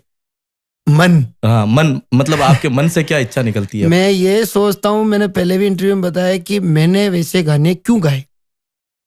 मैं मतलब सुनना पसंद नहीं करता हूँ मेरे गाने खुद के, वो जो मैंने गा ना जिसमें मतलब ये जानू शब्द आ रहा है या मतलब जानू शब्द या छोरी शब्द या ऐसे कोई भी शब्द आ रहे हैं, उनको मैं सुनता तक नहीं, मतलब कभी कान में भी नहीं आने देता हूँ। मैंने कहा बंद कर दे, कोई सलाह भी दे तो मैंने कहा बंद कर दे इसको, ये गाने मेरे को नहीं सुनने। तो बिल्कुल एलर्जी टाइप होगी। ठीक है, उन गानों की वजह से मैं मार्केट में आया, उन गानों की वजह से ब्याह शादी गाने मैंने गाए थे, इनकी वजह से मार्केट में आया। पर जिंदगी में भूल के मैंने कहा गोकुल शर्मा तेरे से बहुत बड़ी गलती होगी, ऐसे गाने मैं क्या कह रहा हूँ। अभी कोई मेरे को ये भी बोल दे कि आपको 1 लाख रुपए दे रहे, एक सॉन्ग हमारे लिए जानू फानू का गा दो, तो नहीं। हाँ, पर्सनल सॉन्ग में बनाता हूँ, जैसे कि आप वो आपका प्रिंस शर्मा करके अगर सॉन्ग बनाना तो आपका पूरा सॉन्ग बन जाएगा। अगर आप नेताजी हो, आपका चुनाव लड़ रहे हो, तो ये शुरुआत मैंने की थी नेता हूँ गानों की, तो वो तो मैं बना देता हूँ। जैसे कि नारायण जी बता रहे थे बदाला कि आपने गाया था वो गाना विदुड़ी जी का, तो उससे शुरुआत करी थी। तो पर्सनल सॉन्ग बनते, बाकी ये गाने नहीं बनते। तो चुनाव से याद आया कि आपने भी चुनाव लड़े थे, चुनाव उसका क्या आपको मन में आया कि मैं चुनाव लड़ूं? चुनाव का इसलिए आया, मैंने कहा यार गोकुल शर्मा देखते हैं अपन, मतलब अगर जीत जाते हैं तो लोगों की सेवा भी होगी, और नहीं जीतेंगे तो पता तो लगेगा कि अपने को लोग कितना चाहते हैं, कितने गहरे पानी में है। तो इसलिए चुनाव लड़ा और निपट गई फाइल है। तो चुनाव लड़ने में तो सर अच्छा खासा पैसा भी लगता है, इसका समर्थन किसने दिया आपको? पैसा तो क्या है, 6 लाख रुपए लगे थे। तो वही जिंदाबाद ब्याज जिंदाबाद। अपने हुनर है, करना है तो करना है, इसमें क्या। फिर वो 7,000 रुपए उनके काफी सालों में दिए। तो भले सिर चढ़ जाओ, काम करना तो करना। अभी भी मतलब लोग सोचते होंगे यार गोकुल शर्मा के पास पैसा होगा। जैसे नहीं, अभी मैंने 2 लोन लिए, कार लोन लिया, होम लोन लिया। हाँ, लोग सोचते होंगे "अरे पैसे पैसे बहुत कमा रहा, जहाँ का जा रहे हो भी तो लगाओ दिमाग"। सही बात है। ये है। तो शादी के बारे में फिर से आएंगे। आपकी शादी किस सन में हुई और क्या कुछ घर की प्रतिक्रियाएं रही उस समय, क्योंकि एकदम से माहौल चेंज हो जाता है शादी के बाद इंसान का। 2012 में शादी हुई थी। और शादी होने के बाद में कुल मिला के भगवान ने जो पत्नी लाके दी ना, मैं कहता हूँ भगवान सबको मतलब वैसी मैसेज मिले। चलिए, बहुत बढ़िया बात है ये तो गोकुल जी, आपको बड़े बड़े जो स्टेज शो होते हैं, नॉर्मल स्टेज शो तो आपको उसी समय मिल गए थे, बड़े बड़े जो स्टेज शो होते हैं वो कब मिलना शुरू हुए, और सबसे बड़ा जो स्टेज वो आपने किसके साथ शेयर किया? सबसे बड़ा स्टेज जैसे कि सबसे पहले तो ये जब से सांवरिया जी के भजन गाए ना, तब से ही भगवान ठाकुर जी की कृपा हुई है। और सबसे पहला सांवरिया सेठ की भजन संध्या का मंच मिला मेरे को ये मंडल में, जहाँ पे बहुत ज्यादा भक्त आए थे ठाकुर जी के। ऐतिहासिक माहौल था। मंडल जो गिलेरी थी ना, वहां से रोड से लगा के मंच तक गया मैं। पहली बार मुझे वो जो फूल बरसाते हुए लेके गए थे, फूल ऊपर डाल रहे थे, वहां से मैंने कहा गोकुल शर्मा तेरी जिंदगी का हसीन पल ये आया है, बाकी तो कुछ नहीं। तो वो सबसे पहला सांवरिया सेठ जी का मेरे को मंच मिला था। बहुत बढ़िया भजन संध्या हुई थी। इधर भीलवाड़ा एरिया में ये चर्चा होने लगी गोकुल शर्मा बिना डांस के प्रोग्राम भी कर सकता है। सही बात है। उसके बाद तो मैंने हंसराज रघुवंशी जी के साथ किया है चित्तौड़ में, बिल्कुल, और वो विकल्प मेहता जी के साथ किया, गीता रेबारी जी, हाँ गीता बहन रेबारी जी के साथ किया है। ऐसे तो इनके साथ कैसे एक्सपीरियंसेस रहे? कई बार अलग जगह से लोग आते हैं तो उनकी थॉट प्रोसेस अलग होती है, आपकी अलग होती है, साथ में स्टेज शेयर करना कितना मुश्किल रहा? कोई मुश्किल नहीं, उनका समय था। और हंसराज जी की बता रहा हूँ, जैसे हंसराज जी रघुवंशी आए थे, उनके तो उनसे पहले मैं गा रहा था, बहुत ज्यादा भीड़ थी, बहुत ज्यादा, और बहुत बड़ी मतलब टाइट सिक्योरिटी थी वहां पे। तो मैं तो ऐसे ही गया, तो जानते जो लोग तो जान जाते कि गोकुल शर्मा, नहीं जानते जो तो कई बार ऐसे भी कहते चल पीछे रहते रहा, क्या काम है, कह देते हैं इसमें क्या।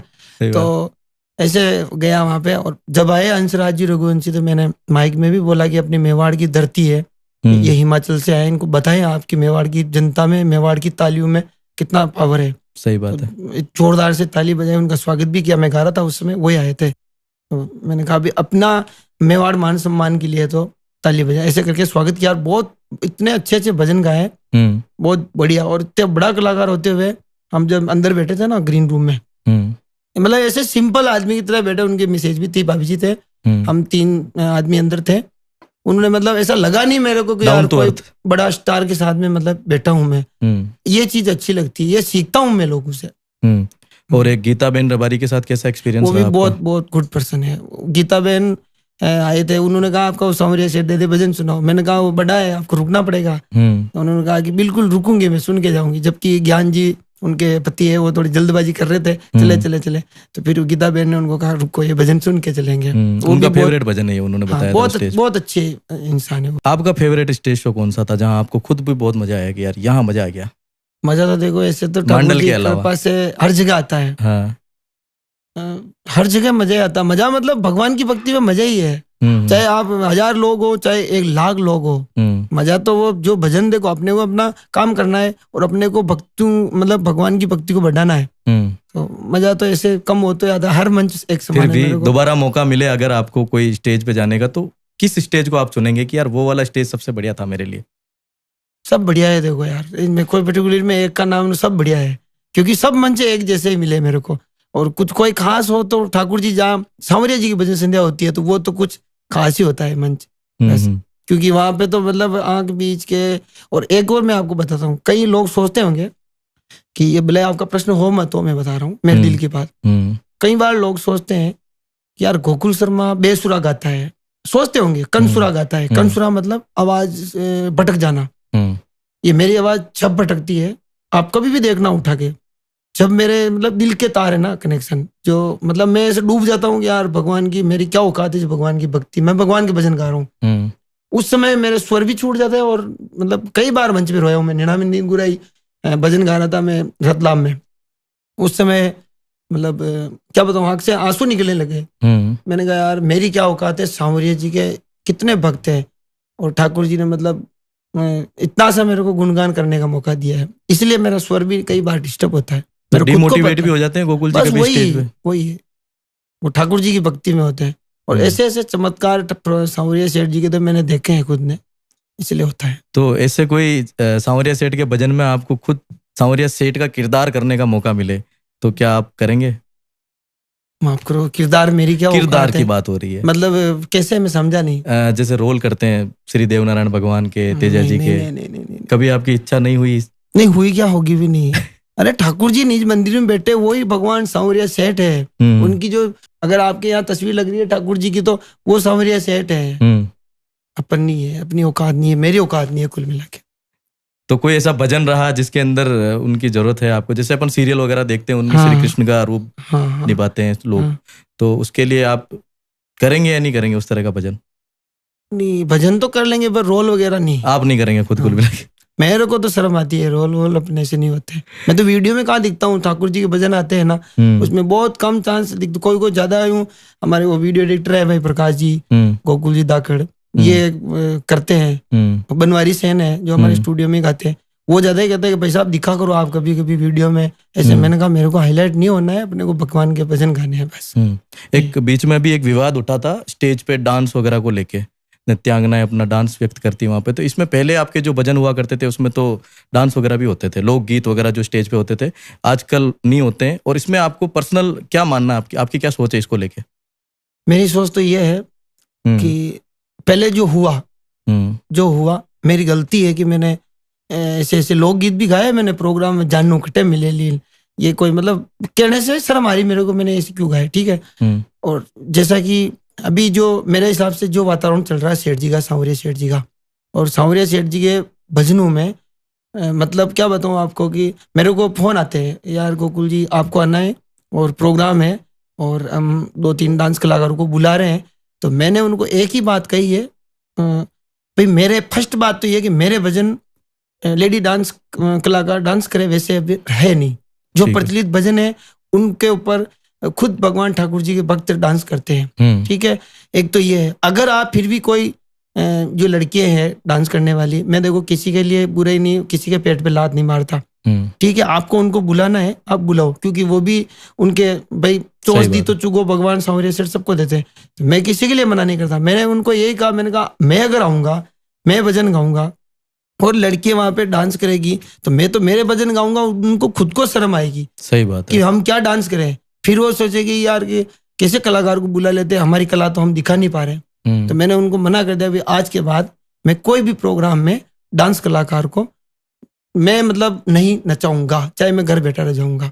क्यों? क्योंकि जैसे जैसे आदमी की उम्र बढ़ती है ना, जैसे वाइट वाइट बाल आ गए, सिर में आ गए, तो भगवान सद्बुद्धि सबको देता है। बच्चे होते तो गलती भी होती है, धीरे धीरे जब भगवान बुद्धि देता है तो उसमें मैंने सोच लिया, मैंने कहा अपने को सिंपल भगवान के भजन गाने, और किसी कलाकार को भी शर्मिंदा नहीं करना है कि यार डांस कलाकार आए मैं मेरे भजन गाऊं, सांवरिया सेठ दे दें, वो ऐसे शर्म के मारे नाचे। तो मैंने मना कर दिया, कुल मिला के बंद है।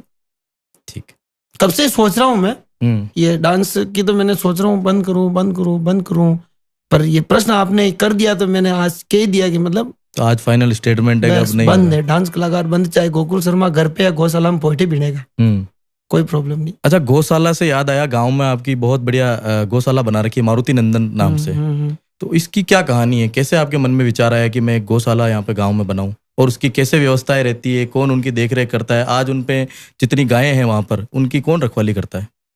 रखवाली तो देखो सबसे बड़ी बात है कि सांवरिया सेठ करते हैं, ठीक है, क्योंकि भगवान तो गोपाला है। वो तो मैंने तो भजन में भी गाया, मारुति नंदन गौशाला तू है गायों का गोपाला, ये भी तू जाने तेरा काम, मेरा तो कुछ भी नहीं। तो वो गौशाला खोलने का तो ऐसा है कि पहले जो इनाम की राशि जब से मेरे को मिली है स्टेज पे जो मिलती है आज दिन तक, मतलब सीखा नहीं सीखा कुछ भी, जैसे भी पहला 1 रुपया भी इसने दिया तो उसको भी अलग रखता गया। फिर धीरे धीरे मेरे दिमाग में आया, मैंने कहा यार इनको अपन कोई भगवान के मंदिर में या जोगणे माता के मंदिर में या कोई सम्मेलन हो रहा होगा तो उनमें कन्याओं को अपन कुछ ना कुछ दान कर देंगे या कुछ ऐसा करेंगे। तो ये सोच के मैंने पैसा अलग रखना शुरू कर दिया।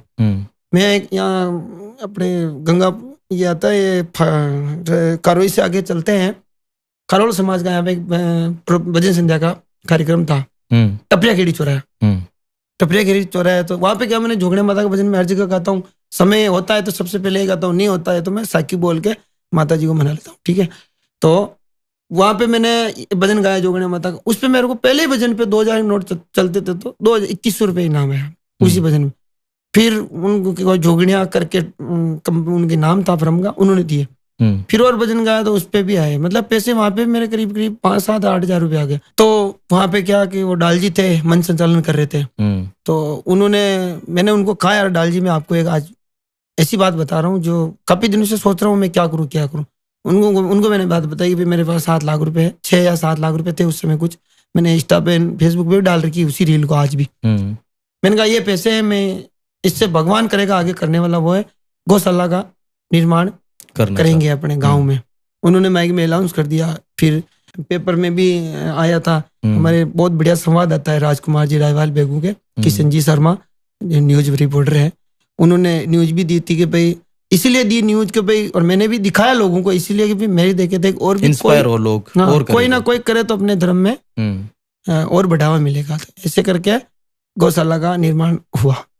कितनी गायें हैं वो भी आज? अभी 50-60 गायें हैं। अच्छा, 50-60 गायें। और उनकी देख रेख की जो व्यवस्थाएं हैं वो कैसे क्या होती है? देख रेख तो देखो हमारे 20 मेंबर है समिति में, तो कोई किसी को भी कोई फोन कर दे, या जो वहाँ पे एक लड़का रहता है गोकुल करके, तो वो फोन कर दे तो उनको जो चाहिए जो अपन भिजवा देते हैं। अच्छा। और समिति वाले कोई बेगू जाते हैं तो बेगू से सामान चाहिए तो वो ले आते हैं, कुल मिला के बढ़िया है। तो यहाँ पे कौन सी गायें आती है? वो गायें जो लावारिस होती है या क्या, मतलब बीमार गायें?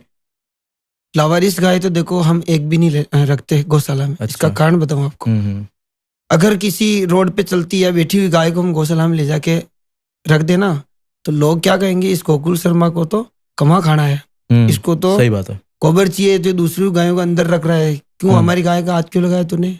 धनी तो आ जाएंगे ना, फिर उनके मालिक आ जाएंगे, हमारी गाय है ठीक, वो रोड पे बिठा देंगे उसको मरने के लिए, लेकिन जब वो आप ले जाओगे तब वो आ जाएंगे, ठीक है। वो कहेंगे, एक जो अभी एक्सीडेंटल वाले भी बहुत फोन करते हैं, जो भाई एक बिचौर से आया फोन, एक इधर आसपास गौशाला है पर लोग सबसे ज्यादा मतलब मेरे को कॉल करते हैं कि भैया आपके वहाँ लाए एक्सीडेंटल गाय। मैंने कहा भाई देखो सरपंच साहब का फोन आया था बिचौर से, राकेश जी गुजर का, उन्होंने कहा गोकुल जी आपके गौशाला में गाय एक्सीडेंट हो गई अभी। तो मैंने कहा इसकी हालात कैसे है, पहले एक फोटो भेजो। तो उन्होंने भेजा तो उसका वो पैर, मतलब आगे वाला पैर था जो वो फ्रैक्चर हो गया, मतलब पूरा वो निकल गया। तो फिर मैंने कहा सबसे पहले तो आप सरपंच साहब डॉक्टर साहब को बुलाओ, इसके इंजेक्शन लगवाओ, और फिर क्या सिचुएशन रहती है मुझे आप बताओ। तो मैंने कहा वो उन्होंने कहा कि इसको आपकी गौशाला में रखनी है। मैं कहा सरपंच साहब मैं गौशाला में तो इसको मंगवा लूंगा, रख लूंगा, पर कल कोई धनी इसका मालिक आके मेरे को ये नहीं बोल दे कि तेरी क्या औकात, क्योंकि देखो लोग पता नहीं कोई कब किस एंगल से कोई आ जाए पेश, ऐसे आते तो नहीं, और वो बोल दे कि हमारी गाय को तू गौशाला में क्यों लेके गया, हमारी गाय के किसने टक्कर मारी, हमारी गाय की हालत ये कैसे होगी, फिर जिम्मेदार कौन? सही बात है। मैंने कहा आप जिम्मेदारी लेते हो कि भाई मैं भेज रहा हूँ, मैं पंचायत का मालिक हूँ, ऐसे तो मैंने कहा बोले आप भेज दो। तो इन चीजों से भी डर लगता है, लोग क्या अपन अच्छा करते हैं, अच्छा करने के पीछे बुरा हो जाता है। कई बार आपने देखा हो तो अपन रोड पे चलते हैं और कहीं अपने पास 4 व्हीलर है और कोई बाइक वाले का एक्सीडेंट हो जाता है, वो नीचे गिरा है, सबसे पहले अपन ही पहुंचे उसके पास, अपन ने अपनी गाड़ी खड़ी कर दी, अपन उसको उठा रहे हैं, अपनी गाड़ी में बिठा रहे हैं, दूसरे लोग आएंगे सबसे पहले नंबर देखेंगे गाड़ी इसकी तो इसने तो टक्कर नहीं मारी, सही बात है, और गुस्सा करके देखेंगे ऐसे। अगर वहां पे कोई बोल देना कि हाँ इसने टक्कर मारी तो आप फंस गए, और अगर आप हॉस्पिटल भी ले गए किसी कारण से तो उसके बाद भी 50 तरह के सवाल। ये कुल मिला के भलाई के जमाना है, पर आपको सोच समझ के करना पड़ता है। इसीलिए गौशाला में मैं लावारिस गाय ये कुछ नहीं, मतलब जो रख के जाते हैं लोग उनकी सेवा करने का। तो जैसे कभी कोई गाय वहां पे अगर बीमार हो जाती है तो वहाँ डॉक्टर वगैरह आप बुलाते हैं? बिल्कुल डॉक्टर हमारे बहुत अच्छे हैं, मदन जी है, और एक हमारे गवर्नमेंट के है, नाम भूल गया उनका, मेवाड़ा जी है, वो है, दोनों आ जाते हैं। और कभी भी कोई भी काम हो तो तैयार है 24 घंटे कोई सेवा के लिए। और गांव वाले सेवा भी, से बड़ी कोई सेवा नहीं है, गांव वाले भी सब 24 घंटे रहते तैयार रहते सेवा गौ माता के लिए। अभी तो बहुत सारे लोगों ने रिकॉर्ड तोड़ चारा भी डाला अभी गांव वालों ने, पहले गए साल नहीं डाला था, इस साल डाला बहुत ज्यादा। और खेत भी अभी बनाया हमने अरे घास के लिए, कंप्लीट हो गया, नीचे भी करवा दिया, इधर ऊपर भी करवा दिया। उसमें भी लोग बोलते हैं, काफी लोग बोलते हैं गोकुल शर्मा के खेत बन गया। मैंने कहा खेत बन गया तो उसमें मक्की बो दी हमने, और हमारे यहाँ मूंगफली बो दी, मक्की बो दी, हम उसको खाएंगे, बेचेंगे। सही बात। फिर उसमें वो बाजरा बड़ा हुआ था, अरे यार बाजरा है यार इसमें, तो लोग तो करते खैर हैं। आप कुछ भी करोगे तब भी मैं बोलेंगे, ध्यान नहीं लोगों का देता काम है इतना, बोलना। वो आपने वो कहावत चल रहा है कि भाई कतरो बढ़िया जीमड़ो बना लो आप। हाँ, वो खान में हाथ पूछ जाए, ओ ठीक कोने लूण में मिर्चियां गणा गई, तेल तरियो हन। सही बात। तो गोकुल जी, आपके गुरुजी को आपके ऊपर गुरूर है, आपको किस पे गुरूर है? आपके कोई शिष्य जो आपको लगता है गुरूर करने के लिए है? मेरे तो देखो शिष्य तो ऐसे, मेरे तो क्या है, भगवान की कृपा से है, जो ऐसे तो 50-60 शिष्य हैं टोटल, जिसमें लड़के भी है, लड़कियां भी है। पर अभी प्रेजेंट टाइम में जो मतलब बात करें ना भजन लाइन की, अदर भी है, भजन लाइन नहीं, की बात स्पेसिफिक भजन लाइन में अगर किसी की बात करना चाहें जो आज बुलंदियों को चूम रहे हैं, ऐसे कोई सिंगर? बुलंदियों को चूम रहा है अभी एक तो प्रेम शंकर जाट है, ठीक है, जो अगरपुरा में आया था। वो सबसे पहले घनश्याम जी जाट हमारे मित्र हैं, हाँ। उन्होंने उसकी ऑडियो व्हाट्सएप पे भेजी थी मेरे को कि यार ये बंदा है, ये आपका गाना गा रहा है, इसको कहीं प्रोग्राम में मौका दो। तो फिर उसको अगरपुरा लेके आए, अगरपुरा में उसको गवाया मैंने गाना। उसने कहा गुरुदेव, वो गुरुदेव कहता है वो शुरू से, गुरुदेव ये दिल्ली में दिखी रे भगता की टोलिया मैं गाऊंगा। मैंने कहा तू गा दे, ठीक है। तो वो गया, उसी समय मैंने माइक में वो गा रहा था आगे, मैंने पीछे माइक चालू करके उसी जगह कह दिया था, मैंने कहा ये लड़का बहुत आगे जाएगा और इसके लिए ताली बजाओ। तो उस समय क्या उसकी बिल्कुल पतली सी आवाज थी और छोटा सा था, और मतलब यूं आप देख लो, दिल्ली में दिखी रे ऐसे गाता था वो। तो उस समय उसने गाया। उसके बाद में भगवान सांवरे सेठ की कृपा हुई उसके ऊपर, तेजा जी कृपा हुई, तो खूब अभी आगे बहुत बढ़िया चल रहा है। बाकी जो जितने भी शिष्य है ना, सब बढ़िया है। हमारे शिष्य में देखो, पूछा आपने अभी कौन चल रहा है, तो मैंने उसका नाम लिया। तो गर्व होता है गोकुल शर्मा को अपने शिष्यों पर? होता है ना, क्यों नहीं होता है। ये है बबलू राजस्थानी है, बनवारी जी सेन है, और एक यूट्यूब चैनल भी है आपका जिसपे काफी सारे सब्सक्राइबर्स है। इससे कितना क्या रेवेन्यू जनरेट हो जाता है? इनकम सोर्स कितना क्या है उससे? कुछ नहीं है तो 8 कितने हैं, 10-11 चैनल है जो हमारे संभालते हैं भाई, प्रकाश जी धाकड़, गोकुल जी धाकड़, और दोनों संभालते हैं। रेवेन्यू तो क्या, कुछ नहीं, जो दे देता भगवान सांवरे सेठ बढ़िया है, दे मेहनत का फल कुल मिला के दे देता है। ठीक है। और कोई इनकम सोर्स और इन यूट्यूब के अलावा? कोई नहीं, स्टूडियो है, उसमें कोई सिंगर रिकॉर्डिंग करने आए तो वहाँ।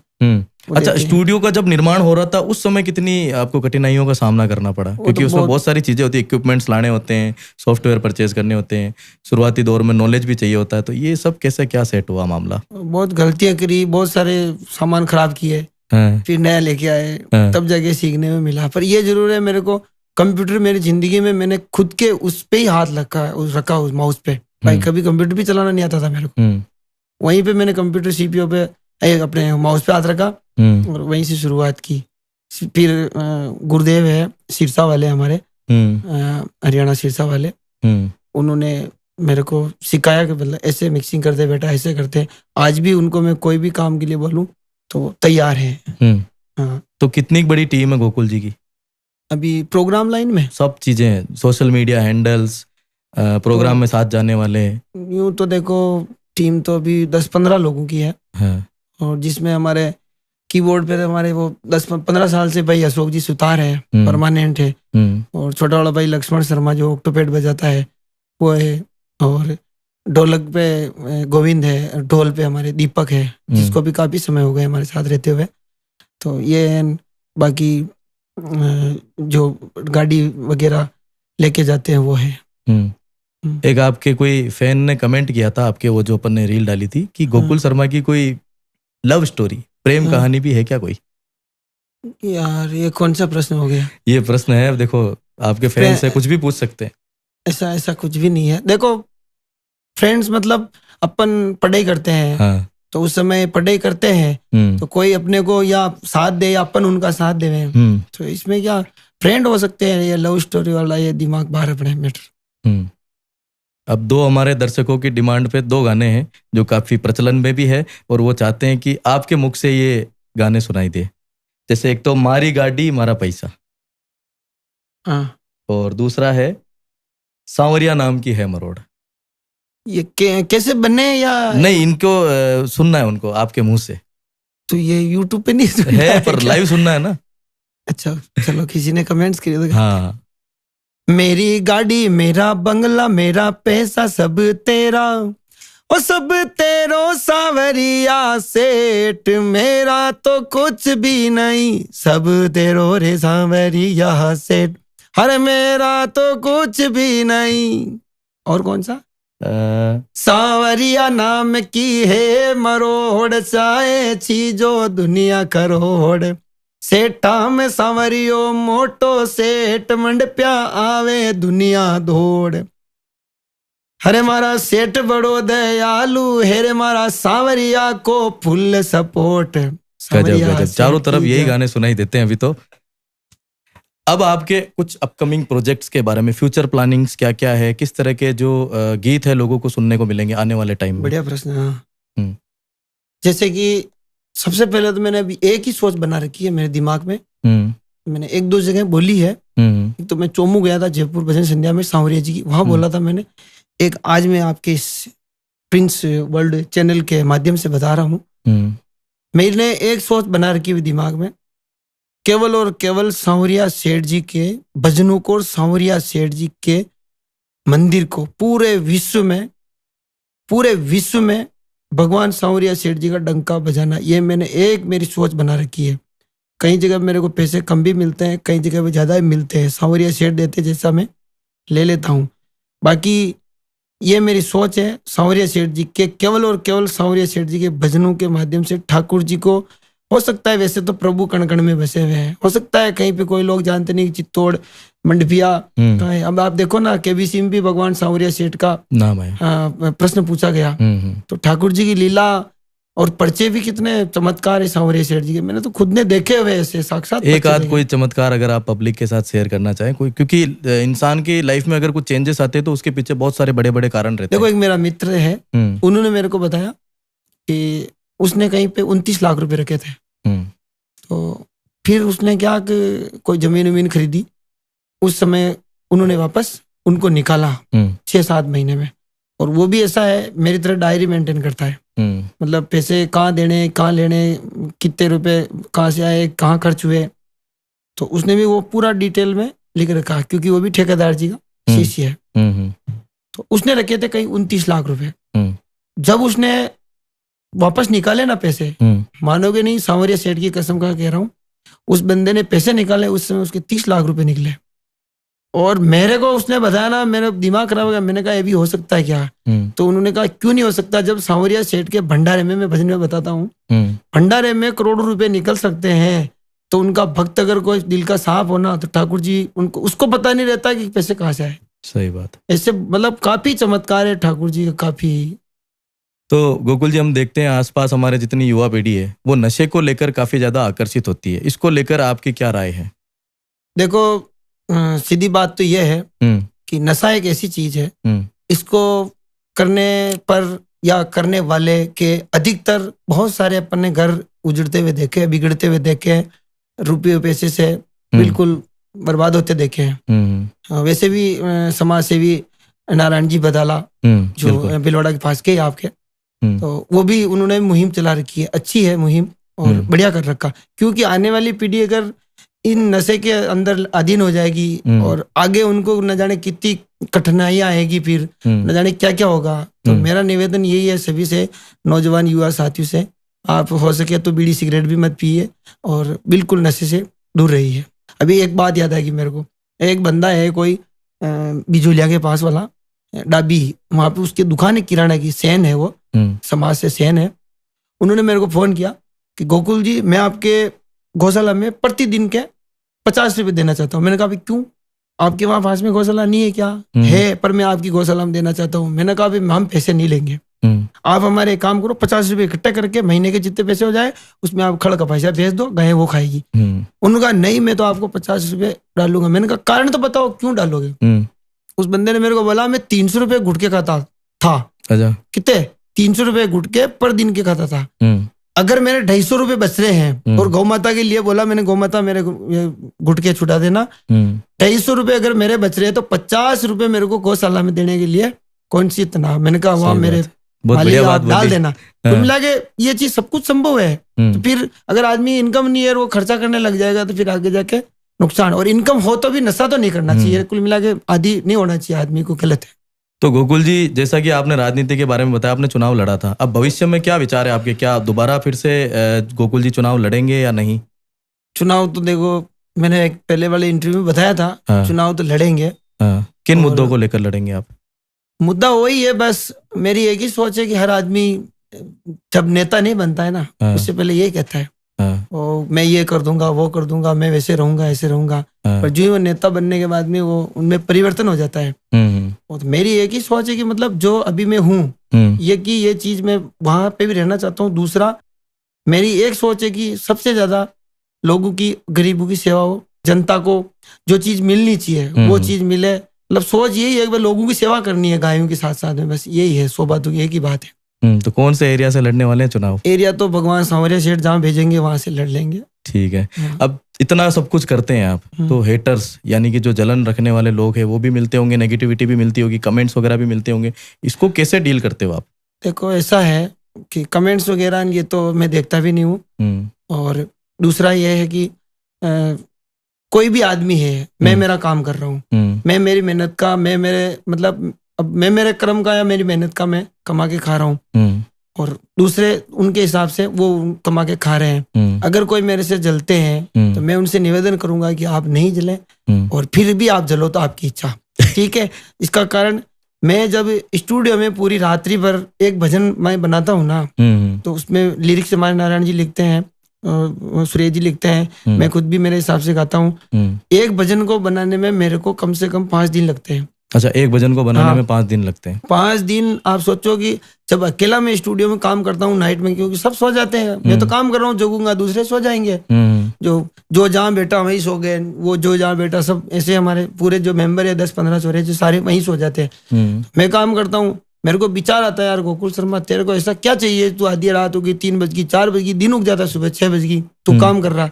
तो मैं एक भजन को लेके भी पूरी मेहनत करता हूँ, सोच ये रखता हूँ हर एक भजन भगवान का सुपर हिट हो, इसलिए मैं मेहनत करता हूँ। तो मेरा कहने का मतलब है जो भी है जलने वाले, मैं तो सोच शायद तक तो नहीं होंगे, फिर भगवान सांवरिया सेठ ही जाने।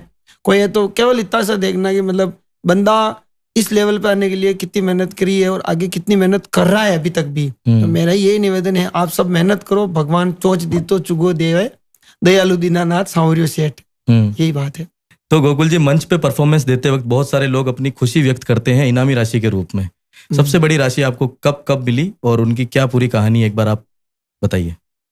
सबसे पहले तो मेरे को बड़ी राशि जैसे कि मिली मैनार गांव में मिली थी, उदयपुर, इधर मैनार, मंगलवाड़ मैनार, यहाँ पे मिली थी। एक हिम्मत सिंह जी जाला है जो एमएलए का चुनाव लड़े थे, वो नेताजी, वो क्या, हाँ वो क्या सेठ सांवरिया जी के बहुत बड़े भक्त है, और वो इस भजन को सबसे ज्यादा सुनते, सांवरिया सेठ दे देता रे बरियो बंडा टोटो ना पड़े रे।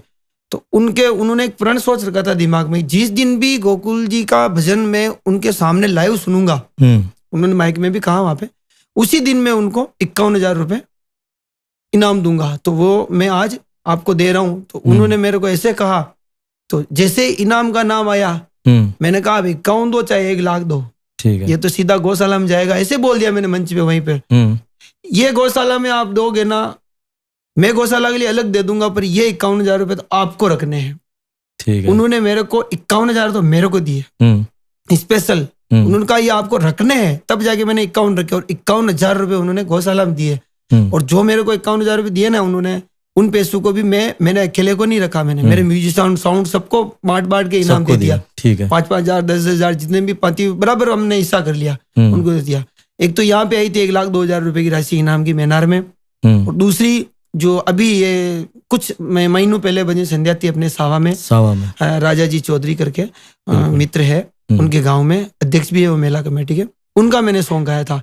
तो मैंने कहा ना मतलब मैं पर्सनल सॉन्ग तो गाता ही हूँ, तो उनका मैंने गाया था, तो भाई गांव सावा में ऐसे बढ़िया आदमी है जैसे करके कुछ गाया। उन्होंने उस भजन पे मैंने काउंटिंग तो ऐसे कर रखी और काउंटिंग करके उन पैसों को मैंने अलग रख दिया। बाकी हम 6 महीने में काउंटिंग करते हैं सारे गौशाला के पैसों की। तो 57,300 रुपए वहां पे आए उस एक क्या बात है। 57,300 एक ही सॉन्ग पे आए थे।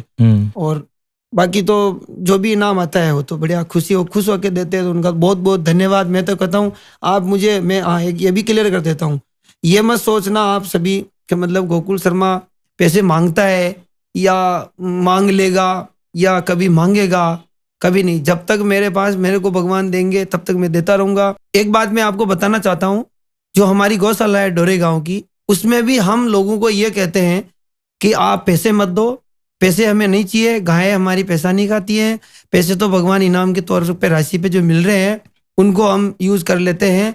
आप तो हमारे हो सके जितना हरा घास, कांकड़े, खड़, कपासिए, ये अड़स वगैरह, ये चारा, ये आप दो गौशाला में। पैसे हमें कभी भी मत दो, और ना हम पैसे किसी से मांगते हैं, और ना हमारे जो गाय रखने आते हैं उनको भी हम यही बोलते हैं कि आप गाय रखने आए हो गौशाला में तो आप एक ट्रॉली या आपको जो उचित लगे आप उसमें घास डाल दो। उसमें क्या है कि आपकी गाय भी खाएगी और आपकी गाय के साथ में दूसरी गाय भी खाएगी चारा। तो हमारा ये निवेदन रहता है, ये बात मेरी आप स्वीकार करें सभी। धन्यवाद। गोकुल जी, एक मेरा पर्सनल प्रश्न ये है आपसे कि ये तिलक का क्या राज है?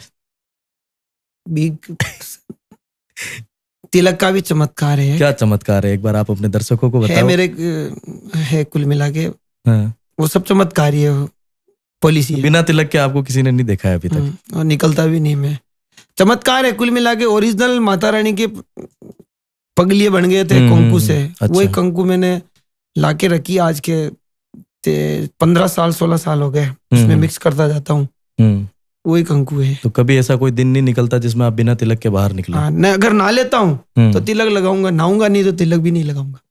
ये भी सिस्टम।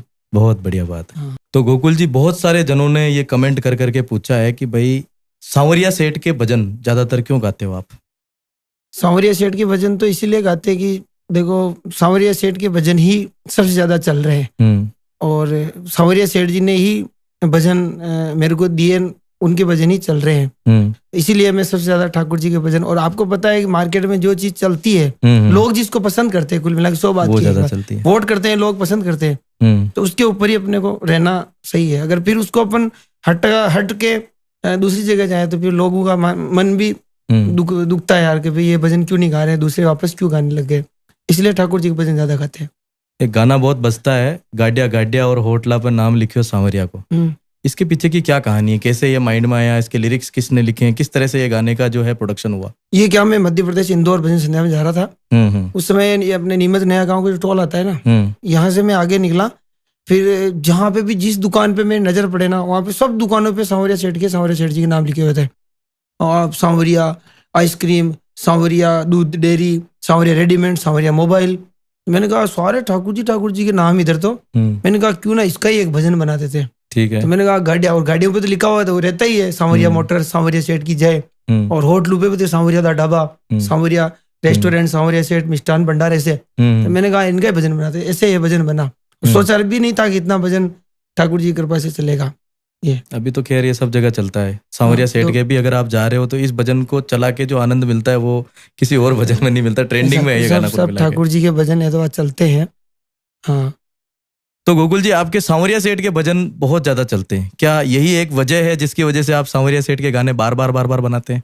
देखो सांवरिया सेठ के भजन ऐसी बात है, वो मेरे नहीं, सांवरिया सेठ जी के भजन कोई भी कलाकार, कोई भी हो, चाहे वो नया कलाकार हो चाहे पुराना कलाकार हो, सांवरिया सेठ जी के भजन कोई भी गा दे जिसमें सांवरिया सेठ का नाम आना चाहिए, मंडफिया का नाम आना चाहिए। सही है। अगर वो भजन नहीं चले तो फिर वो तो बात हो ही नहीं सकती। इसलिए सांवरिया सेठ के तो कोई भी कलाकार आप गा दो, नहीं गा जानते तो भी गा दो, कैसे भी करके मैनेज करके ठाकुर जी आपका भजन भी चलाएगा, क्योंकि सेठ जी की महिमा आप गा रहे हो तो ठाकुर जी तो चलाएंगे उनको। तो सांवरिया सेठ चला रहे हैं भजनों, सबके भजन चला रहे हैं, चलते रहे। मैं तो ठाकुर जी का नाम पूरे विश्व में चार तरफ गूंजे बस। तो सांवरिया सेठ के दर्शन कितनी बार कर लेते हैं आप पूरे साल में? एक बार साल में क्या, मैं महीने में जाता हूँ। और देखो ये नहीं मेरा फिक्स के हम उसको जाना ये जाना, मैं महीने में भी चला जाता हूँ, 2 महीने 3 महीने 5 महीने 6 महीने में भी चला जाता हूँ। कारण क्योंकि मैं अगर हर महीने लार वहां दर्शन करने जाऊँ तो फिर ठाकुर जी की महिमा करने भी तो जाना मेरे को, इधर उधर दूर दूर।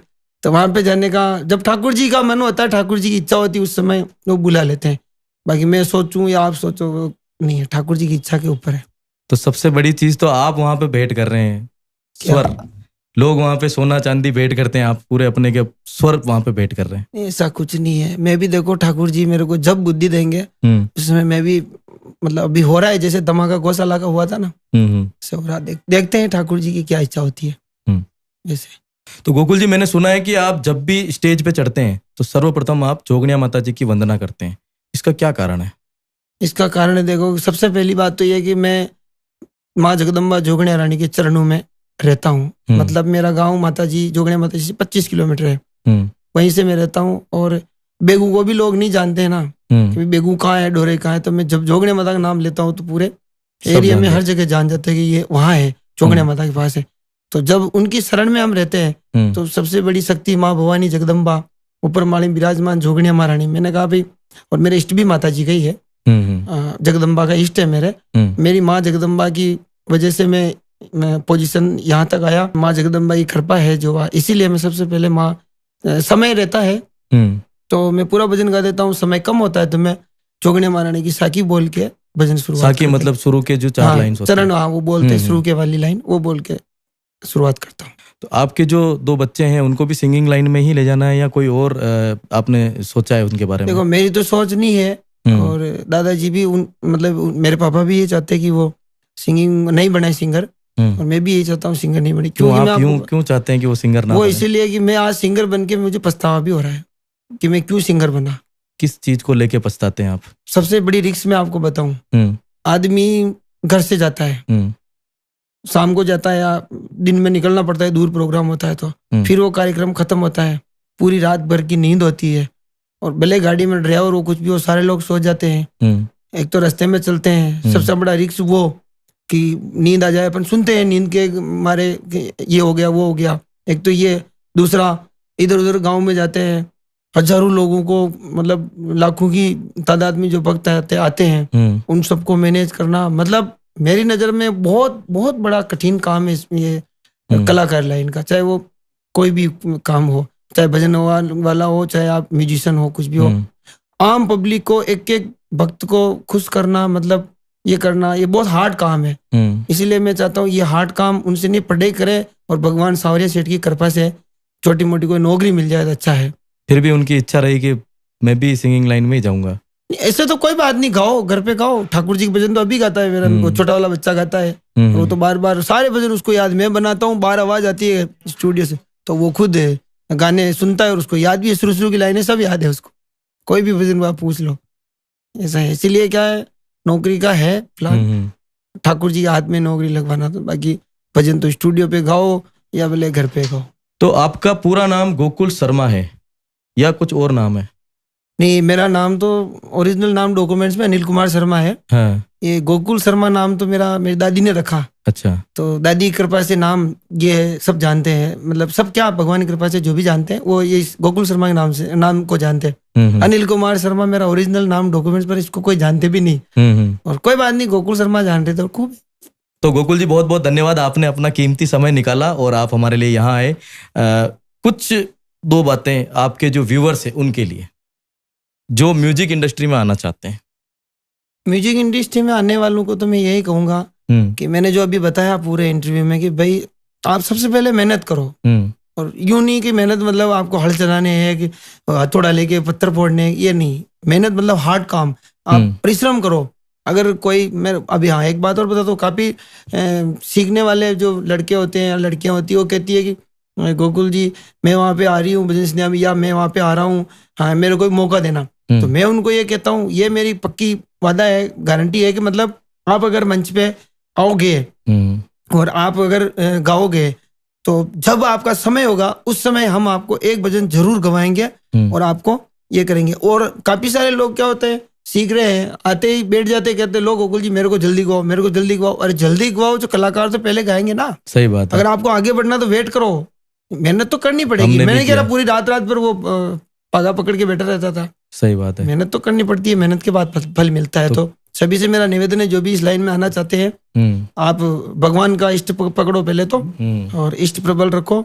दूसरा, उसके बाद में आप भगवान के भजन गाना शुरू करो। तो दोस्तों आज का हमारा पॉडकास्ट कंप्लीट हो चुका है। अगर आपको ये देखना है तो प्रिंस वर्ल्ड 7 यूट्यूब चैनल है, उसको जाओ सब्सक्राइब करो और बहुत जल्दी ये वहां पे आने वाला है। 2 शब्द आपकी तरफ हूँ इस चैनल के लिए।